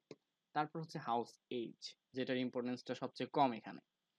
কথা হচ্ছে বাকি ভেরিয়েবল গুলো কোথায়? সেই ভেরিয়েবল গুলো হয়তো এখানে দেখাচ্ছে না। তো সেটার কারণ হচ্ছে, আমি এটা কেটে দিই। সেটার কারণটা হচ্ছে আমি যখন এই যে অটোমেটিক লিনিয়ার মডেলিং দিচ্ছিলাম, তো তার এখানে কিছু মানে সিস্টেম আছে মডেল সিলেকশন কিভাবে করবে। এই যে বিল্ড অপশনসে গেলে এখানে মডেল সিলেকশনে, এই যে মডেল সিলেকশন মেথডে ফরওয়ার্ড স্টেপ ওয়াইজ নামে সিলেকশন করা আছে। তো আমরা যখন নর্মালি রান করছিলাম লিনিয়ার রিগ্রেশন, সেখানেও কিন্তু এই মেথড নামে একটা অপশন আছে, মেথড, এবং সেখানে দেখতে পাচ্ছি যে এন্টার, এটা বাই ডিফল্ট সিলেক্ট করা থাকে। এইখানে যদি ক্লিক করি, তাহলে আমরা step wise, remove, backward, forward এরকম কয়েকটা পাবো। তো ওই অটোমেটিক লিনিয়ার রিগ্রেশন মডেল যে ডায়ালগ বক্সটা ছিল, যেটা আমার কিছুই জানা লাগে না, আমি জানি না কি হচ্ছে নিচে নিচে, বাট আমাকে আউটপুট দিয়ে দিচ্ছে, সেখানে ওই ডিফল্ট ভাবে স্টেপ ওয়াইজটাকে ইউজ করে যে কোন ভেরিয়েবল গুলো বেটার সেটা নির্ণয় করার জন্য। তো আমরা সাধারণত এন্টারটাই দেই, কারণ আমাদের এটাও জানা দরকার কোন ভেরিয়েবলটা আসলে আমি এখানে মডেলে অ্যাড করলেও সেটা ইম্পর্টেন্ট না, সেটা বোঝা যাবে এটার মাধ্যমে। তো আমাদের টার্গেটটা এখন multiple linear regression model fit করা। সো আমরা এখন সবগুলা যে ভেরিয়েবল ছিল সবগুলাকেই এখন এই ইন্ডিপেন্ডেন্ট নিয়ে আসবো। তো নিয়ে আসি সবগুলোকে সিলেক্ট করলাম কন্ট্রোল এ দিয়ে, দেন ড্র্যাগ করে এখানে নিয়ে আসলাম। তাহলে আমাদের ডিপেন্ডেন্ট ভেরিয়েবল এখন আছে হাউস প্রাইস, এবং ইন্ডিপেন্ডেন্ট ভেরিয়েবল আছে বাকি সবগুলো ভেরিয়েবল। আর মেথডে আমি এন্টার দিয়ে রাখছি। এন্টার দেওয়ার মানে হচ্ছে আমি ইন্ডিপেন্ডেন্ট ভেরিয়েবলে যে ভেরিয়েবলগুলো দিছি সবগুলাকেই মডেলে অ্যাড করবে, অর্থাৎ আমি সবগুলোর জন্যই রিগ্রেশন কোএফিসিয়েন্টের ভ্যালু পাবো, হোক সেটা সিগনিফিক্যান্ট, মানে হোক সেটা স্ট্যাটিস্টিক্যাল সিগনিফিক্যান্ট অথবা ইনসিগনিফিক্যান্ট, ইট ডাজন্ট ম্যাটার, সে আমাকে সবগুলোর জন্য ভ্যালু দিবে। তো আমি আর কোনো কিছুই চেঞ্জ করতেছি না এখন, আমি জাস্ট ওকেতে ক্লিক করতেছি। তো আমরা এখন দেখা শুরু করব মডেল সামারি থেকে। মডেল সামারিতে আর স্কোয়ারের ভ্যালু আসছে 0.542, অর্থাৎ আমি এখন যে ভেরিয়েবলগুলোকে ইন্ডিপেন্ডেন্ট ভেরিয়েবলগুলোকে মডেলে অ্যাড করছি, সেই ইন্ডিপেন্ডেন্ট ভেরিয়েবলগুলা সমন্বিতভাবে আমাদের ডিপেন্ডেন্ট ভেরিয়েবলকে 64.2%, সরি, আমাদের ডিপেন্ডেন্ট ভেরিয়েবলের 64.2% এক্সপ্লেন করতে পারতেছে। অর্থাৎ আমাদের যে হাউস প্রাইস ছিল, সে হাউস প্রাইস ভেরিয়েবলের 64.2% ভেরিয়েশন এই ভেরিয়েবলগুলো, অর্থাৎ এখানে লেখা আছে ভেরিয়েবলগুলোর নাম, এই ভেরিয়েবলগুলো এক্সপ্লেন করতে পারে। তো এটাই ছিল মডেল সামারির বিষয়টা। তারপরে আসতেছে, ওখানে আরেকটা বিষয় আছে, অ্যাডজাস্টেড আর স্কয়ার। আমরা যখন সিম্পল লিনিয়ার রিগ্রেশন মডেল নিয়ে কাজ করছি, অর্থাৎ একটা মাত্র ভেরিয়েবল থাকে, তখন এই অ্যাডজাস্টেড আর স্কয়ারের কোনো মানে ওইটার দিকে এত নজর না দিলেও হয়। বাট যখন আমরা মাল্টিপল লিনিয়ার রিগ্রেশন মডেল নিয়ে কাজ করব, তখন কিন্তু এই জিনিসটা খুবই ইম্পর্টেন্ট, কারণ এইটার মাধ্যমে বোঝা যায় যে আমরা যতই ভেরিয়েবল অ্যাড করি না কেন, স্বাভাবিকভাবে এই এক্সপ্লেনেবিলিটি অর্থাৎ আর স্কোয়ারের ভ্যালুটা বাড়তে থাকে। বাট অ্যাডজাস্টেড আর স্কোয়ারের ভ্যালুটা করে কি, এই যে এটা যতটুকু বেড়ে গেছে সেটাকে অ্যাডজাস্ট করে নেয়, যে মানে অ্যাকচুয়ালি কতটুকু এক্সপ্লেন করতেছে সেটাকে এই অ্যাডজাস্টেড আর স্কোয়ার ভ্যালুর মাধ্যমে বোঝা যায়। তো এটার ম্যাথমেটিক্যাল ফর্মুলা আছে, এটা কিভাবে ডেরাইভ করে সেটার ফর্মুলা আছে। কারো যদি জানার আগ্রহ থাকে নেটে সার্চ দিলেই হবে। তো তারপরে তারপরে জিনিসটা হচ্ছে অ্যানোভা। অ্যানোভাতে দেখতেছি যে 0.000, তার মানে আমি এই মডেলে যে ভেরিয়েবলগুলোকে অ্যাড করছি তাদের মধ্যে অ্যাটলিস্ট একটা ভেরিয়েবলের রিগ্রেশন কোএফিসিয়েন্ট নন জিরো আছে। মাল্টিপলও থাকতে পারে, বাট অ্যাটলিস্ট একটা ভেরিয়েবলের রিগ্রেশন কোএফিসিয়েন্ট নন জিরো আছে। এটা আমাকে বলতেছে এই অ্যানোভা টেবিলটা। তো আমি এখন কোএফিসিয়েন্টের টেবিলে তাহলে যাই, যেহেতু আমাকে এখান থেকে বলছে যে অ্যাটলিস্ট একটা আছে যেটা সিগনিফিক্যান্ট, দেখি কোনটা সিগনিফিক্যান্ট। তো আমি কোএফিসিয়েন্টের টেবিলে আসলাম এবং এসে আমি শুরুতে সিগনিফিক্যান্ট যে লাস্টের কলামটা বা পি ভ্যালুর যে কলামটা সেই কলামটার দিকে তাকালাম।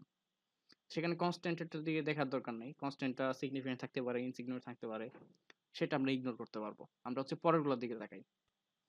আমাদের সেকেন্ড ভেরিয়েবলটা হচ্ছে হাউস প্রাইস। এই হাউস প্রাইসের পি ভ্যালু 0.052, অর্থাৎ 0.05 হচ্ছে বড়।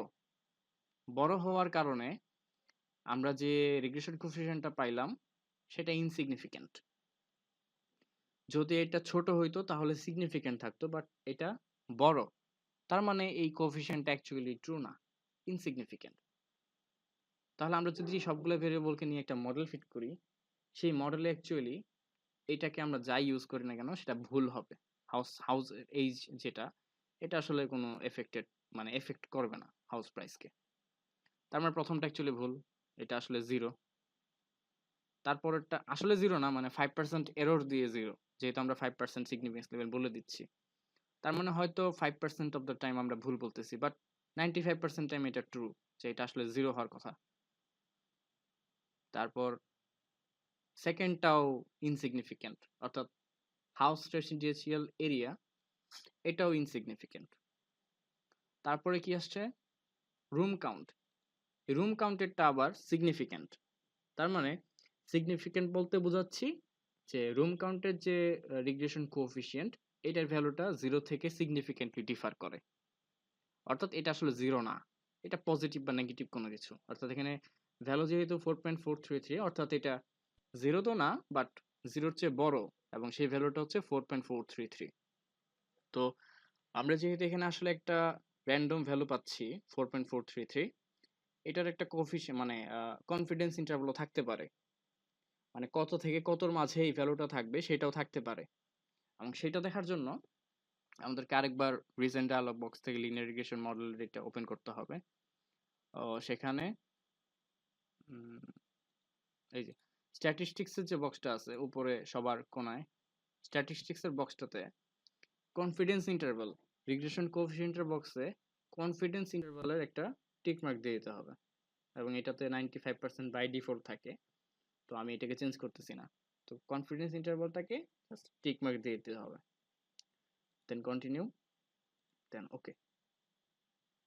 এখন এই যে কোএফিসিয়েন্টের টেবিলটাতে আগেরটাতে কিন্তু ছিল এই পর্যন্ত, সিগনিফিক্যান্ট ভ্যালু পর্যন্ত, বাট এখন পাশে আরো দুইটা কলাম অ্যাড হয়েছে। সেই কলাম দুটো হচ্ছে লোয়ার বাউন্ড এবং আপার বাউন্ড।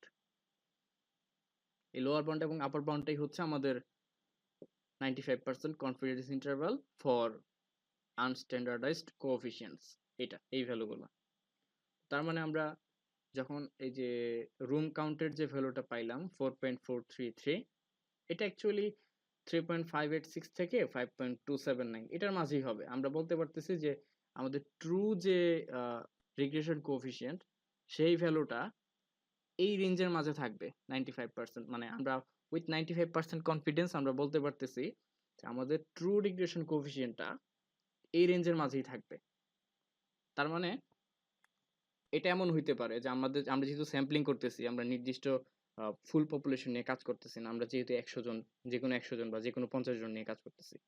সো আমি মনে করি 50 জন নিলাম, আমার বন্ধু অন্য 50 জন নিল, আমার সেই বন্ধু হয়তো তার মডেল ফিট করার পর ভ্যালু পাইছে 5, আর আমি পাচ্ছি 4।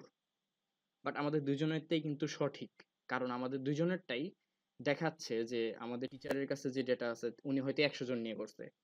সো ওনারটা অবশ্যই আমাদেরটা চেয়ে একটু অ্যাকুরেট হবে, বিকজ ওনার ডেটা বেশি। তো ডেটা বেশি থাকা মানে হচ্ছে তার অ্যাকুরেসিটা আমাদেরটার চেয়ে বেশি স্বাভাবিকভাবেই হওয়া উচিত। তো ওনারটাতে হয়তো রেঞ্জ আসছে 3.58 থেকে 5.279, আর আমাদেরটা রেঞ্জ আসছে, রেঞ্জ না, আমাদেরটা হয়তো একটা ভ্যালু আসছে 4 আর একজনেরটা 5। তার মানে আমাদের দুজনেরটা অ্যাকচুয়ালি ঠিক আছে। তার মানে রুম কাউন্টেরটা 4.433, এটার মানে হচ্ছে রুম যদি একটা বাড়ে তাহলে আমাদের যে হাউস প্রাইস সেটা হচ্ছে 4.433 ইউনিট করে বাড়তে থাকবে, যেহেতু একটা পজিটিভ ভ্যালু। আর বাড়তে থাকবে হচ্ছে অন এভারেজ, আমরা শিওরলি বলতে পারবো না যে হ্যাঁ এটা মানে এটাই বাড়বে। এটা মানে হচ্ছে 10টা যদি বাড়ে সেই 10টার এভারেজ হচ্ছে 4.433। আর সিমিলারলি এয়ার কোয়ালিটি ইন্ডেক্সের স্কোর আসছে নেগেটিভ। আর এটার কনফিডেন্স ইন্টারভ্যালটা যদি দেখি এটা হচ্ছে -17 থেকে +5, মানে এই রেঞ্জের মাঝে কিন্তু জিরো আছে। অর্থাৎ আমরা উইথ 95% কনফিডেন্স বলতেছি যে এই রেঞ্জের মাঝে আমাদের true regression coefficient for air quality index score আছে। আর এই রেঞ্জের মাঝে আবার জিরো আছে, তার মানে এটা জিরো হইতে পারে। তার মানে এটা আসলে ইনসিগনিফিকেন্ট। পি ভ্যালু তাই বলতেছে, পি ভ্যালু আসছে কত, পি ভ্যালু আসছে 0.324, অর্থাৎ এটা ইনসিগনিফিকেন্ট। তো আমরা এই ভ্যালুগুলো আসলে সিগনিফিকেন্ট নাকি ইনসিগনিফিকেন্ট, বা আসলেই কোনো প্রভাব আছে কিনা হাউস প্রাইজের উপরে, সেটা কিন্তু এই যে পি ভ্যালুর মাধ্যমেও দেখতে পারি, আবার কনফিডেন্স ইন্টারভ্যালের মাধ্যমেও দেখতে পারি। আর এই পি ভ্যালু বা কনফিডেন্স ইন্টারভ্যাল বোঝানোর জন্যই আমি আসলে এই কোর্সের শুরুর দিকে হাইপোথিসিস টেস্টিং দেখাইছি, আর এখন আমরা রিগ্রেশন মডেল দেখতেছি। তো এভাবে হচ্ছে পরের যে দুইটা ভেরিয়েবল ছিল তাদের রিগ্রেশন কোএফিসিয়েন্ট গুলোকেও আমরা বুঝতে পারবো যে সিগনিফিকেন্ট নাকি ইনসিগনিফিকেন্ট। এবার একটা ইনসাইটফুল জিনিসে আসি, যে আমরা যদি বলতে চাই যে এই যে ভেরিয়েবল গুলা প্রেডিকশন করার সময় কোন ভেরিয়েবলটা সবচেয়ে বেশি ইম্পর্টেন্ট, তো সেটা দেখার জন্য মানে বোঝার জন্য আমাদেরকে দেখতে হবে স্ট্যান্ডার্ডাইজড কোএফিসিয়েন্টস বেটা যে কলামটা, বা আমরা যদি বলি স্ট্যান্ডার্ডাইজড রিগ্রেশন কোএফিসিয়েন্ট, সেই কলামটা দেখতে হবে। তো এই কলামে নেগেটিভ ভ্যালু আছে, পজিটিভ ভ্যালু আছে, বাট আমাদের টার্গেট হচ্ছে জাস্ট অ্যাবসলিউট ভ্যালু। ঠিক আছে, মানে যদি নেগেটিভ থাকে আমরা ধরে নিব যে এটা পজিটিভ 0.56, এটাও -0.0575, আমরা ধরে নিচ্ছি জাস্ট 0.075। তো এদের মধ্যে সবচেয়ে বড় যে ভ্যালুটা তার করেসপন্ডিং ভেরিয়েবলটাই হচ্ছে সবচেয়ে বেশি ইম্পর্টেন্ট হাউস প্রাইস প্রেডিক্ট করার জন্য। তো তাহলে এখানে সবচেয়ে বেশি ইম্পর্টেন্ট কোনটা, কেউ একজন বলেন তো।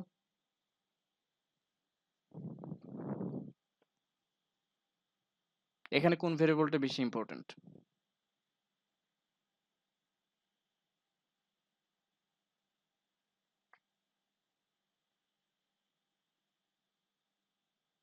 আচ্ছা, এখানে রুম কাউন্টের ভ্যালু হচ্ছে 0.352, আর পার্সেন্টেজ অফ পোর পিপলস এর ভ্যালু হচ্ছে 0.538। তো এটা যেহেতু বড়, অন্য যে কোনো ভ্যালুর চাইতে পার্সেন্টেজ অফ পোর পিপলস এর ভ্যালুটা হচ্ছে সবচেয়ে বড়। বড় মানে হচ্ছে অ্যাবসলিউট ভ্যালুটা সবচেয়ে বড়, বা আমি যদি এভাবে বলি ম্যাগনিটিউড। তো যার ম্যাগনিটিউড যত বড় তার ইম্পর্টেন্স তত বেশি। তার মানে এখানে পার্সেন্টেজ অফ পুয়ার পিপলস এর এটার এক্সপ্লেনেবিলিটি বা প্রভাবটা সবচেয়ে বেশি। তো এটার পরে সেকেন্ড পজিশনে আছে এটা রুম কাউন্ট। তো তারপরে আছে হচ্ছে কে, এটা মনে হয় হাউস এজ। তারপর আছে হচ্ছে এটা পার্সেন্টেজ এরিয়া উইথ পার্কস। তো আমরা একটু আগে অটোমেটিক যে কাজটা করছিলাম সেটার মাধ্যমেও কিন্তু আমরা এই কোনটা বেশি ইম্পর্টেন্ট সেটা দেখতে পারতাম। তো সেটা দেখার জন্য একটু আবার যাই ওই জায়গাটায়, অথবা এটা যাওয়ার জন্য এখানে যেতে হবে ফার্স্টে অ্যানালাইজ, তারপর রিগ্রেশন, দেন অটোমেটিক লিনিয়ার মডেলিং, দেন একটু কষ্ট করে মডেল অপশন বিল্ড অপশনসে এসে মডেল সিলেকশন থেকে এই ফরওয়ার্ড স্টেপওয়াইজের বদলে অল ইনক্লুড অল প্রেডিক্টরস এটা সিলেক্ট করে দিতে হবে। ঠিক আছে, আর বাদ বাকি যেটা যেরকম আছে সেটা সেভাবেই থাকবে। এগুলো আর কিছু চেঞ্জ করার দরকার নাই। আর ফিল্ডসও কিছু চেঞ্জ করার দরকার নাই, মডেল অপশনসও কিছু চেঞ্জ করার দরকার নাই। সবকিছু সেম রাখলাম, দেন আমি নাম দিচ্ছি। তো আমি এইমাত্র যেটা বললাম যে কোন ভেরিয়েবলটা বেশি ইম্পর্টেন্ট, সেটা আমরা এখন এইখান থেকে দেখব। এটা ভিজুয়ালাইজেশনের মতো আসবে, সেটা সেখান থেকে দেখব। তো আমি একটা ডাবল ক্লিক করলাম। ডাবল ক্লিক করলে মডেল ভিউয়ারটা ওপেন হবে। মডেল ভিউয়ারের এই যে 3 নাম্বার ব্লকটাতে একটা গ্রাফের মতো আসছে।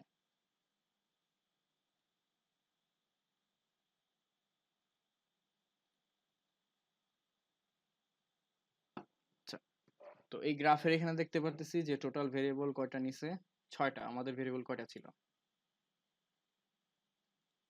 আমাদের ভেরিয়েবল ছিল 6টা। প্রথমটা হচ্ছে প্রাইস, আর বাকিগুলো হচ্ছে residential area, room number, air quality, age, poor এবং পার্কস।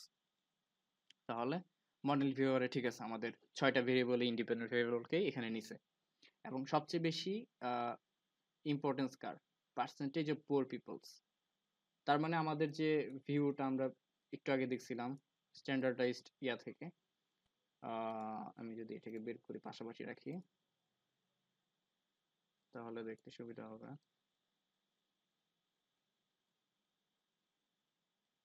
এই তো,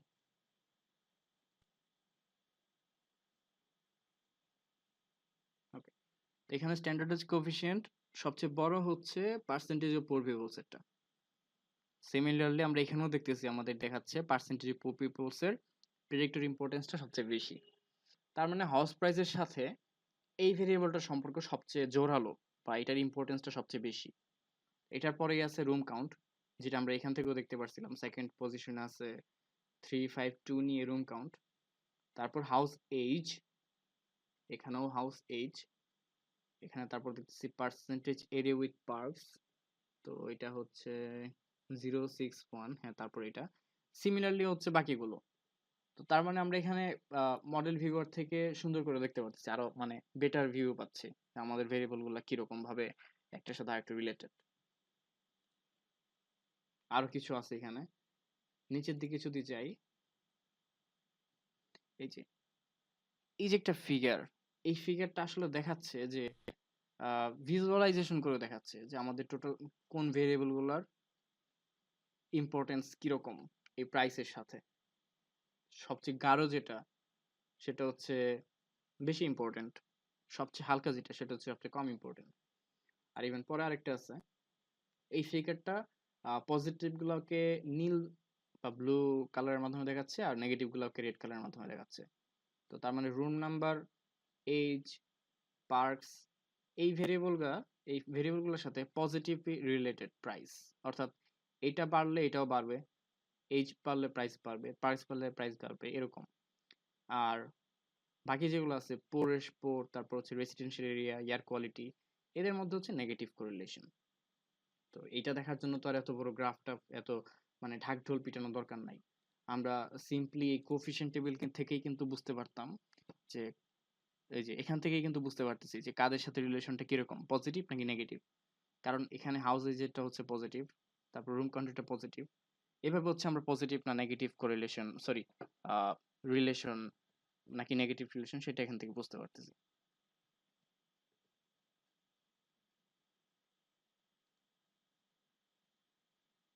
আচ্ছা, তো অ্যানোভার বিষয়টা যখন বলতেছিলাম, তো আমি এখন একটা জিনিস দেখাই দিই।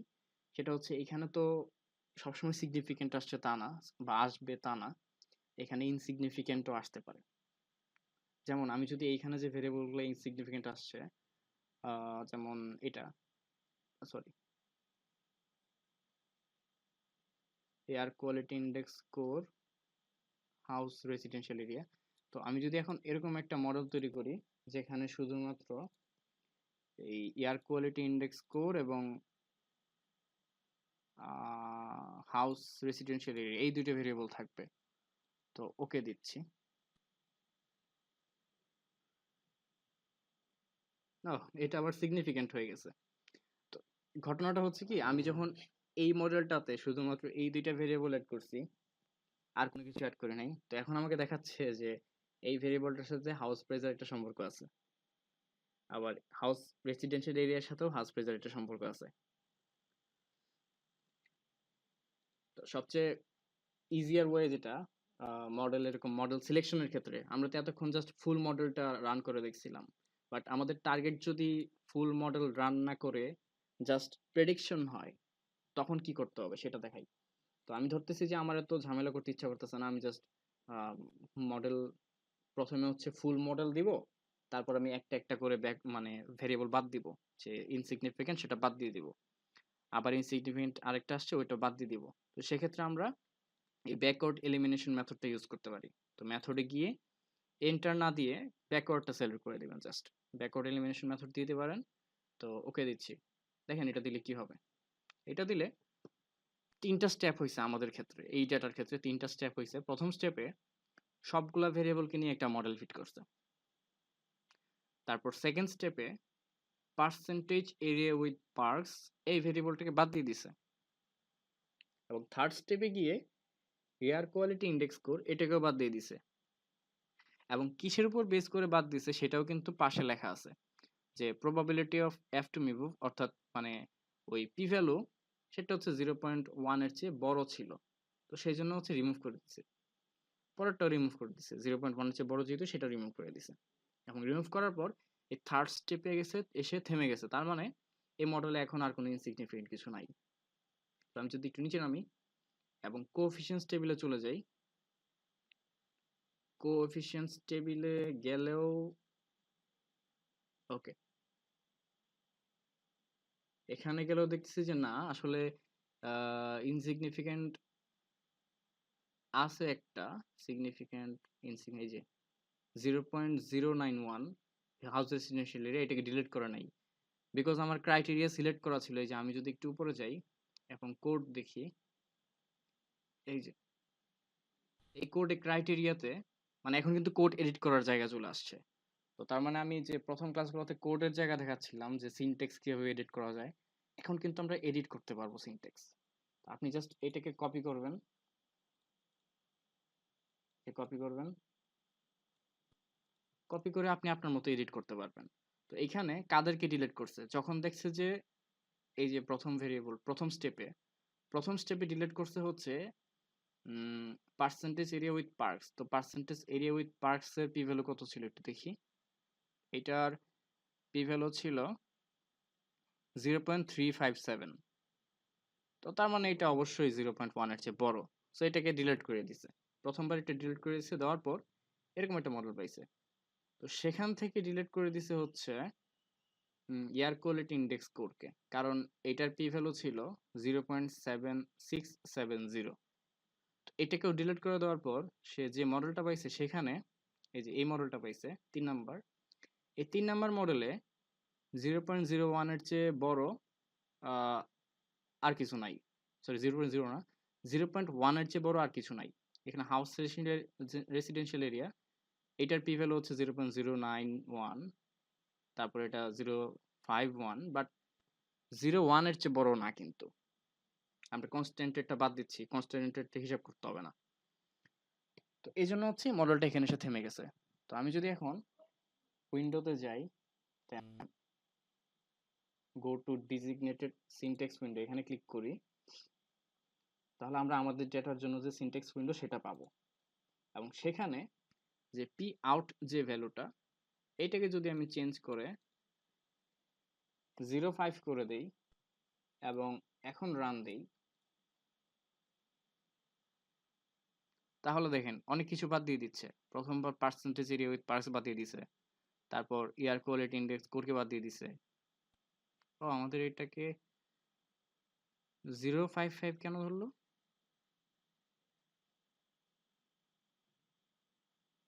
আচ্ছা আচ্ছা আচ্ছা, আমাদের ইনপুটেও 0.005 ছিল, তো এটাকেও চেঞ্জ করে নিচে নামায় দেওয়া উচিত ছিল। যাই হোক, এটাকে 0.1 করে দিলেও হবে। আমি একটু উইন্ডোতে যাই, আমি এটাকে চেঞ্জ করে দিই, ইনপুটে 1% আর আউটপুটে 5%। তার মানে আমাদের 1%-এর নিচে উপরে যেগুলো আছে সেগুলোকে রাখবে, এবং 5%-এর উপরে যেগুলো গেছে সেগুলোকে বাদ দিয়ে দিবে। এটা হচ্ছে থ্রেশহোল্ড লিমিট, আর এটা হচ্ছে এইটুকুর বেশি সহ্য করবে না, বিষয়টা হচ্ছে এটা। এটা আমি রান দিচ্ছি। এবার ঠিক আছে। এবার 0.05 এর চেয়ে বড় বা সমান হইলে সেটাকে বাদ দিয়ে দিবে।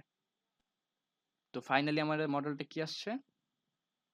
এই যে 5 নাম্বারে গেলে আমরা দেখতেছি যে শুধুমাত্র 2টা ভেরিয়েবল রাখছে আমাদের মডেলে, এবং সেই মডেলে তাদের সবার পি ভ্যালু হচ্ছে 0 0। আর এই যে 5 নাম্বার মডেলটা, এই 5 নাম্বার মডেলের আর স্কোয়ার কত সেটা একটু দেখি। উপরে যাই, উপরে গেলে মডেল সামারিতে যে প্রথম মডেলের আর স্কোয়ার হচ্ছে 64.2%, সেকেন্ড মডেলের আর স্কোয়ার 64.1%, আর পাশে হচ্ছে অ্যাডজাস্টেড আর স্কোয়ার। এখন দেখেন, প্রথম মডেলে কিন্তু ভ্যারিয়েবল ছিল সবগুলা ভ্যারিয়েবল থাকার পরেও তার অ্যাডজাস্টেড আর স্কোয়ার হচ্ছে 63.7%। একটা ভ্যারিয়েবল বাদ দেওয়ার পরে অ্যাডজাস্টেড আর স্কোয়ার হচ্ছে 63.8%। আরেকটা বাদ দেওয়ার পরেও 63.8%।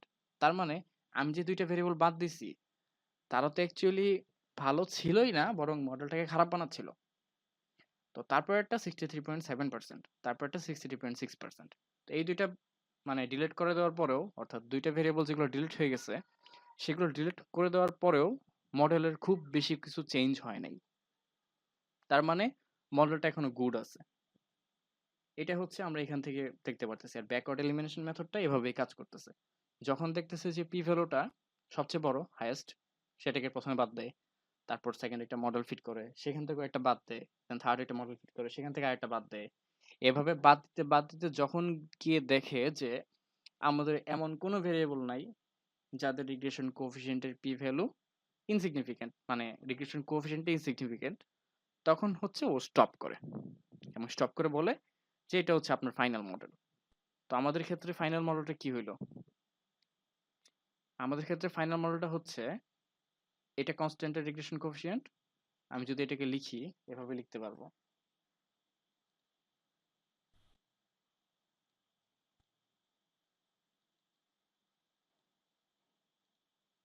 উম, কোথায় মডেলটা?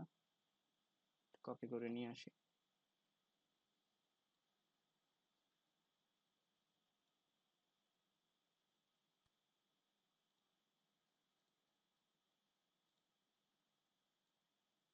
কি করলাম, একটা স্ক্রিনশট নিই। আল্লাহ, আজকে তো অনেক রাত হয়ে গেছে।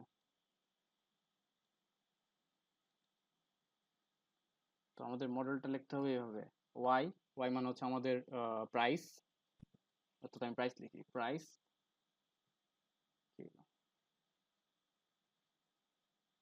প্রাইস ইকুয়ালস কনস্ট্যান্ট, প্রথমে কনস্ট্যান্ট, তাহলে 1.907 প্লাস 4.648, এটা হচ্ছে কার জন্য? রুম কাউন্টের জন্য। তাহলে আমি রুম লিখতেছি, রুম মাইনাস 0.672, এটা হচ্ছে পোরের জন্য। এই হচ্ছে আমার মডেল। এটা হচ্ছে ফাইনাল মডেল যেখানে সবগুলা রিগ্রেশন কোএফিসিয়েন্টই সিগনিফিক্যান্ট, এবং আমার মডেলটা টোটাল মোট এক্সপ্লেন করতে পারে 63.8%, এবং অ্যাডজাস্টেডটা হচ্ছে 63.6%, প্রায় সিমিলার।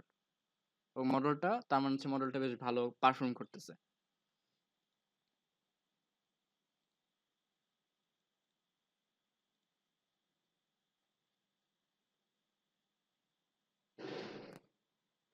এখন কথা হচ্ছে, আমরা যে মডেলটা ফিট করলাম এই মডেলটার কিন্তু কিছু অ্যাজাম্পশনস ফলো করা লাগবে। যেমন এটা একটা মাল্টিপল লিনিয়ার রিগ্রেশন মডেল, এবং এটা কিছু অ্যাজাম্পশনস ফলো করে। প্রথম অ্যাজাম্পশনটা হচ্ছে আমাদের যে ডিপেন্ডেন্ট ভেরিয়েবলটা আছে সেটার সাথে সকল ইন্ডিপেন্ডেন্ট ভেরিয়েবলের লিনিয়ার রিলেশনশিপ থাকতে হবে। তো তার মানে লিনিয়ার রিলেশনশিপটা মানে কি, যে আমি যদি আরেকবার ডেটাতে যাই এবং ওদের কোরিলেশনটা একটু মেজার করি, আমি অ্যানালাইসে যাচ্ছি, দেন কোরিলেট, দেন বাইভেরিয়েট, সবগুলো ভেরিয়েবলকে আমি ভেরিয়েবলস এখানে আমি নিয়ে আসতেছি। এখন পিয়ারসনটা আমি টিক মার্ক দিয়ে রাখছি বিকজ আমার লিনিয়ার কোরিলেশন দেখতে হবে। দেন ওকে, এটা হচ্ছে আমার কোরিলেশন টেবিল। আর টেবিলটা একটু আগলি দেখাচ্ছে, এটা পাবলিকেশন রেডি টেবিল না। তো আপনি যদি এটা পাবলিশ করতে চান টেবিলটা একটু সুন্দর করতে হবে। তো সেটার জন্য আপনি এই কাজটা করতে পারেন, আমি দেখাই। ডাবল ক্লিক করবেন টেবিলটাতে, ডাবল ক্লিক ডাবল ক্লিক করলে হচ্ছে আপনার টেবিল প্রপার্টিস ওপেন হবে। সেখান থেকে পিভটে যাবেন, দেন পিভটিং ট্রেস একটা অপশন থাকে, সেখানে ক্লিক করবেন। তো সেখানে ক্লিক করলে আপনার এরকম একটা নতুন ডায়লগ বক্স আসবে। সেই ডায়লগ বক্স থেকে স্ট্যাটিস্টিক্স যে অপশনটা, মানে নিচে রোতে, এই স্ট্যাটিস্টিক্সটাকে আপনি জাস্ট ড্র্যাগ করে এখানে নিয়ে এসে ছেড়ে দিবেন। তো ছেড়ে দিলে হচ্ছে টেবিলটা এরকম হয়ে যাবে। তো জাস্ট এটাই, টেবিলটা এখন একটু সুন্দর হয়েছে এবং এই টেবিলটা ইন্টারপ্রেট করতে বা বুঝতেও সুবিধা। আর এই টেবিলটা হচ্ছে কপি পেস্ট করে আপনাদের রিপোর্টে রাখতে পারবেন। যাই হোক, এই টেবিল থেকে দেখা যাচ্ছে যে হাউস প্রাইস আমাদের যে ডিপেন্ডেন্ট ভেরিয়েবলটা, ওর সাথে বাকি সবগুলা ভেরিয়েবলেরই মোটামুটি লিনিয়ার রিলেশনশিপ আছে এবং সবগুলোর উপরে স্টার দেওয়া, ডাবল স্টার দেওয়া। এবং ডাবল স্টার দেওয়ার মানে হচ্ছে correlation is significant at 0.01 level, মানে 1% সিগনিফিকেন্স লেভেলে এরা সবাই সিগনিফিক্যান্ট। তার মানে যে হ্যাঁ, এতে এদের মধ্যে একটা কোরিলেশন আছে। এবং আমি স্ট্রং দেখতে পারতেছি এটার সাথে, পোর পিপলসের সাথে, তারপর রুম কাউন্টের সাথে। এই দুইটার মধ্যে মোটামুটি স্ট্রং বা মডারেট বলা যায়। আর মডারেট বলা যায় হচ্ছে এইটার সাথে, house residential area, house sorry air quality index. আর লাস্টের যে দুইটা, এই দুইটার মধ্যে হচ্ছে উইক কোরিলেশন। তো এখন দেখেন, আমাদের লিনিয়ার কোরিলেশন আছে আমরা ধরে নিচ্ছি, তার মানে প্রথমটা ঠিক আছে। তারপরটা হচ্ছে দেয়ার শুড বি নো মাল্টিকোলিনিয়ারিটি। মাল্টিকোলিনিয়ারিটি মানে হচ্ছে আমাদের যে ইন্ডিপেন্ডেন্ট ভেরিয়েবলগুলো আছে বা প্রেডিক্টর ভেরিয়েবলগুলো আছে, অর্থাৎ হাউস প্রাইস বাদে বাকিগুলা, এই বাকিগুলোর মধ্যে কোনো ধরনের সিভিয়ার কোরিলেশন, মানে সিভিয়ার বা স্ট্রং কোরিলেশন থাকা যাবে না। কোরিলেশন থাকতে পারে, স্বাভাবিকভাবে থাকতে পারে, বাট সেটা স্ট্রং থাকতে পারবে না। কিন্তু আমরা যদি একটু খেয়াল করি, এখানে দেখা যাচ্ছে বেশ কয়েকটা ভেরিয়েবলের ক্ষেত্রে এই ধরনের সম্পর্ক আছে। যেমন এই যে একটা 0.916, মানে স্ট্রং মানে প্রায় পারফেক্ট হয়ে যাচ্ছে আরেকটু হইলে। এটা কাদের মধ্যে? এয়ার কোয়ালিটি ইন্ডেক্স স্কোর এবং পার্সেন্টেজ এরিয়া উইথ পার্টস। তো এই দুইটার মধ্যে দেখা যাচ্ছে যে একটা স্ট্রং কোরিলেশন আছে, পজিটিভ কোরিলেশন। তারপর আবার এই যে এটা হাউস রেসিডেন্সিয়াল এরিয়ার সাথে উইথ পার্কস, এটার মধ্যে স্ট্রং কোরিলেশন আছে। এই যে একটা প্রবলেম তৈরি হইলো, এটা কিন্তু আমাদের এজাম্পশন ভায়োলেট করতেছে। তার মানে এইটা ভায়োলেট করলো। তারপর রেসিডুয়ালস আর ইন্ডিপেন্ডেন্ট, এটা একটা এজাম্পশন, এটাও টেস্ট করা যাবে। এবং কিভাবে কোনটা টেস্ট করতে হয় সেই ডিটেলসটা হচ্ছে আপনারা এই লার্ন মোর যে লিঙ্কটা আছে, লিঙ্কটা নিচে দিয়ে দিছি, এই লিঙ্কটাতে গেলে আপনারা দেখতে পারবেন। তারপর হচ্ছে রেসিডুয়ালস আর নরমালি ডিস্ট্রিবিউটেড। আপনারা কিভাবে, মানে শুরুতে আমি দেখাইছিলাম যে নর্মালিটি কিভাবে টেস্ট করে। আমি যদি আমার যে ডাটাটা আছে, এই ডাটাটা আমি যদি আরেকবার রান দিতে যাই লিনিয়ার রিগ্রেশন মডেল, সেখানে সেভ নামে একটা অপশন আছে। এই সেভ বাটনে ক্লিক করলে একটা ডায়লগ বক্স আসবে যেখানে রেসিডুয়ালস একটা বক্স আছে। ওখানে যদি আপনি আনস্ট্যান্ডার্ডাইজডটা টিক মার্ক দিয়ে দেন এবং কন্টিনিউ দেন এবং ওকে দেন, আপনি দেখবেন আপনার আচ্ছা এটা, আচ্ছা যাই হোক, আপনি দেখবেন যে আপনার ডেটা সেটে একটা নতুন কলাম তৈরি হয়েছে, যে কলামটাতে প্রেডিক্টেড ভ্যালুর সাথে অ্যাকচুয়াল ভ্যালুর যে ডিফারেন্স সেটা দেখাচ্ছে। তার মানে এটা হয়তো প্রেডিক্টিভ ভ্যালু থেকে ডিফারেন্স হচ্ছে -7, এটার সাথে প্রেডিক্টেড ভ্যালুর ডিফারেন্স হচ্ছে -2। তো ওই ভ্যালুগুলো হচ্ছে আমাদের রেসিজুয়াল। তো এই রেসিজুয়ালটা নর্মালিটি ফলো করে কিনা সেটা টেস্ট করে দেখতে হবে। যদি ফলো করে দেন আমাদের মডেল ওকে, অ্যাজাম্পশন ফলো করে। আর যদি সেটা নর্মালিটি থেকে বিচ্যুত হয়, সেক্ষেত্রে আমাদের অন্য কোনো মডেল দেখা লাগতে পারে, অথবা আমাদের এক্সিস্টিং ডেটাগুলোকে ট্রান্সফর্ম করার প্রয়োজন হতে পারে। তো অন্য কোনো মডেল মানে আপনাদের জেনারেলাইজড লিনিয়ার মডেল আছে, যেখানে এই ডিস্ট্রিবিউশনটা নর্মাল না, অন্য কোনো ডিস্ট্রিবিউশন ফলো করতে পারে। তো সেটা আমাদের স্কোপের বাইরে, এই কোর্সের স্কোপের বাইরে, সেদিকে যাচ্ছি না আমরা তাহলে। তারপর হচ্ছে ভেরিয়েন্স ইজ কনস্ট্যান্ট বা হোমোস্ক্যাডাস্টিসিটি। তো হোমোস্ক্যাডাস্টিসিটি মানে হচ্ছে ভেরিয়েন্সটা কনস্ট্যান্ট থাকবে। Variance of what? Variance of error বা রেসিডুয়ালস, এটা লিখে দিই, variance of residuals is constant. আরেকটা হচ্ছে no influential cases in the model, মানে এমন কোনো ডেটা থাকতে পারবে না যেটা আমাদের, এই যে আমি স্লাইডটাতে এখানে দেখাই, যে এখানে এমন কোনো ডেটা থাকতে পারবে না যে হচ্ছে এই লাইনটাকে নিজের দিকে নিয়ে যাচ্ছে, একটু বাঁকা করে ফেলতেছে। যেমন এই ডেটা সেটে কিন্তু অ্যাকচুয়ালি ইনফ্লুয়েন্সিয়াল অবজারভেশনস আছে। যেমন এই যে অবজারভেশনগুলো এরা কিন্তু ইনফ্লুয়েন্সিয়াল, এরা কিন্তু লাইনের সাথে নাই বা আশেপাশে কোথাও নাই, বাট এরা অনেক দূরে থেকে এই লাইনটাকে নিজেদের দিকে টেনে নিচ্ছে। তার মানে এরা কিন্তু ইনফ্লুয়েন্সিয়াল। আর যদি এমন হইতো যে এই ডেটাগুলো এইখানে, তখন দেখা যেত যে এই লাইনটাও একটু এদিকে চলে গেছে, একটু বাঁকা হয়ে গেছে। তার মানে এরকম যদি কোনো অবজারভেশন থাকে, তারা হচ্ছে ইনফ্লুয়েন্সিয়াল অবজারভেশনস। আর মাল্টিপল লিনিয়ার রিগ্রেশন মডেল বা যে কোনো লিনিয়ার রিগ্রেশন মডেল ফিট করার সময় অ্যাজাম্পশন হচ্ছে এই ধরনের কোনো অবজারভেশন থাকতে পারবে না। তো আমি এখানে লিঙ্ক দিয়ে দিচ্ছি। আর ক্লাস তো শেষ, অলমোস্ট শেষ হয়ে গেছে এখন। আমি এখন সব মানে যে রিসোর্সগুলো প্রয়োজন এগুলো বোঝার জন্য সেগুলো হচ্ছে আপনাদের দিয়ে দিব। তো চাইলে আপনারা দেখতে পারেন, চাইলে ইউটিউব দেখতে পারেন। শেখার কোনো শেষ নাই, অনেক বই আছে এগুলো নিয়ে, এসপিএসএস এর উপরে বলি। আর আমি রিসোর্স যে ফোল্ডারটা আছে সেখানে অনেক কিছু দিয়ে দিছি অলরেডি। আপনারা ফ্রি টাইমে, ফ্রি টাইম মানে কি, আপনারা তো অনেকে প্রজেক্টই দেন নাই। সো কাইন্ডলি প্রজেক্টটা কালকে, যেহেতু লাস্ট ডেট 28 তারিখ, কালকে রাত 8টার মধ্যে প্রজেক্টগুলো সবার কমপ্লিট করতে হবে। সেগুলো কমপ্লিট করে দিয়ে দিবেন। আর রিসোর্সগুলো দেখবেন, দেখলে আপনারা শিখতে পারবেন। বা চাইলে চাইলে হচ্ছে জাস্ট গুগল সার্চ করলে অনেক কিছু দেখতে পারবেন। তো কারো কোনো প্রশ্ন আছে আজকের ক্লাস নিয়ে? ক্লাসটা কি বোঝা গেছে আজকের? এটা একটু বলা দরকার, কারণ আমি বুঝতেছি না আপনারা বুঝতেছেন কিনা।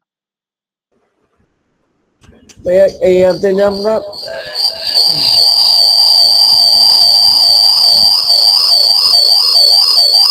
ভাই আপনারা একটা অফ করে অন্যটা দিয়ে কথা বলেন, মানে যে ইকো আমি হয়। একটু হয় যে আমরা যে লিনিয়ারে যে যেটা দেখলাম, উম, যেটা একটা সিঙ্গেল ইকুয়েশন যেটা দেখলাম, হ্যাঁ হ্যাঁ, সিম্পল লিনিয়ার এখন রিগ্রেশন। আমরা যদি এখন এইটাতে এইটা হ্যাঁ, সিঙ্গেল যেটা দেখলাম, সিম্পল লিনিয়ার ইকুয়েশনে যেটা দেখলাম, মাল্টি ও ইকুয়েশনটা সেম ভাবেই দেখাবেন। আমি যে লিখছি সম্ভবত এই যে এভাবে। মাল্টিপলে যেহেতু এখন আমাদের মাল্টিপল ছিল, তো জি সেক্ষেত্রে প্রত্যেকটা সাথে তাদের কোএফিসিয়েন্টটা লিখে দিবেন। যে রুমের সাথে আমি রুমের কোএফিসিয়েন্টটা লিখে দিছি, আচ্ছা, পুরোর সাথে পুরোটা লিখে দিছি। আর নেগেটিভ থাকলে তো সামনে হচ্ছে নেগেটিভ সাইনটা লিখে দিবেন। এমনি এটা ফিগারে ছবিতে দেখানো যাবে না ফিগারে? না, আমরা তো আসলে ফিগার ড্র করার সময় হাইয়েস্ট 3 ডাইমেনশন ড্র করতে পারি, 3টা ডাইমেনশন আচ্ছা ড্র করতে পারি। বাট আচ্ছা থ্রি আচ্ছা, ডাইমেনশনের উপরে তো আসলে ফিগার তৈরি জি করা জি, সম্ভব না। সম্ভব না, জি। আচ্ছা আচ্ছা আচ্ছা, ঠিক আছে, থ্যাংক ওকে। ইউ।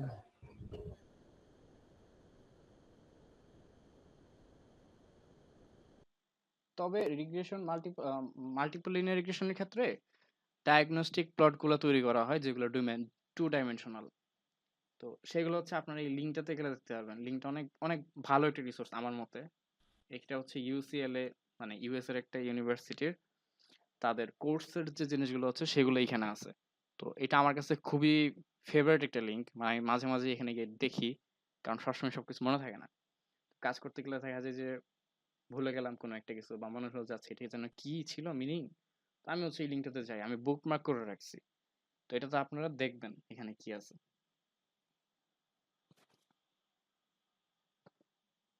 আর কারো কোনো প্রশ্ন আছে? আজকে অনেক লেন্দি ক্লাস ছিল, আমি ভাবিনি এত লেন্দি হবে।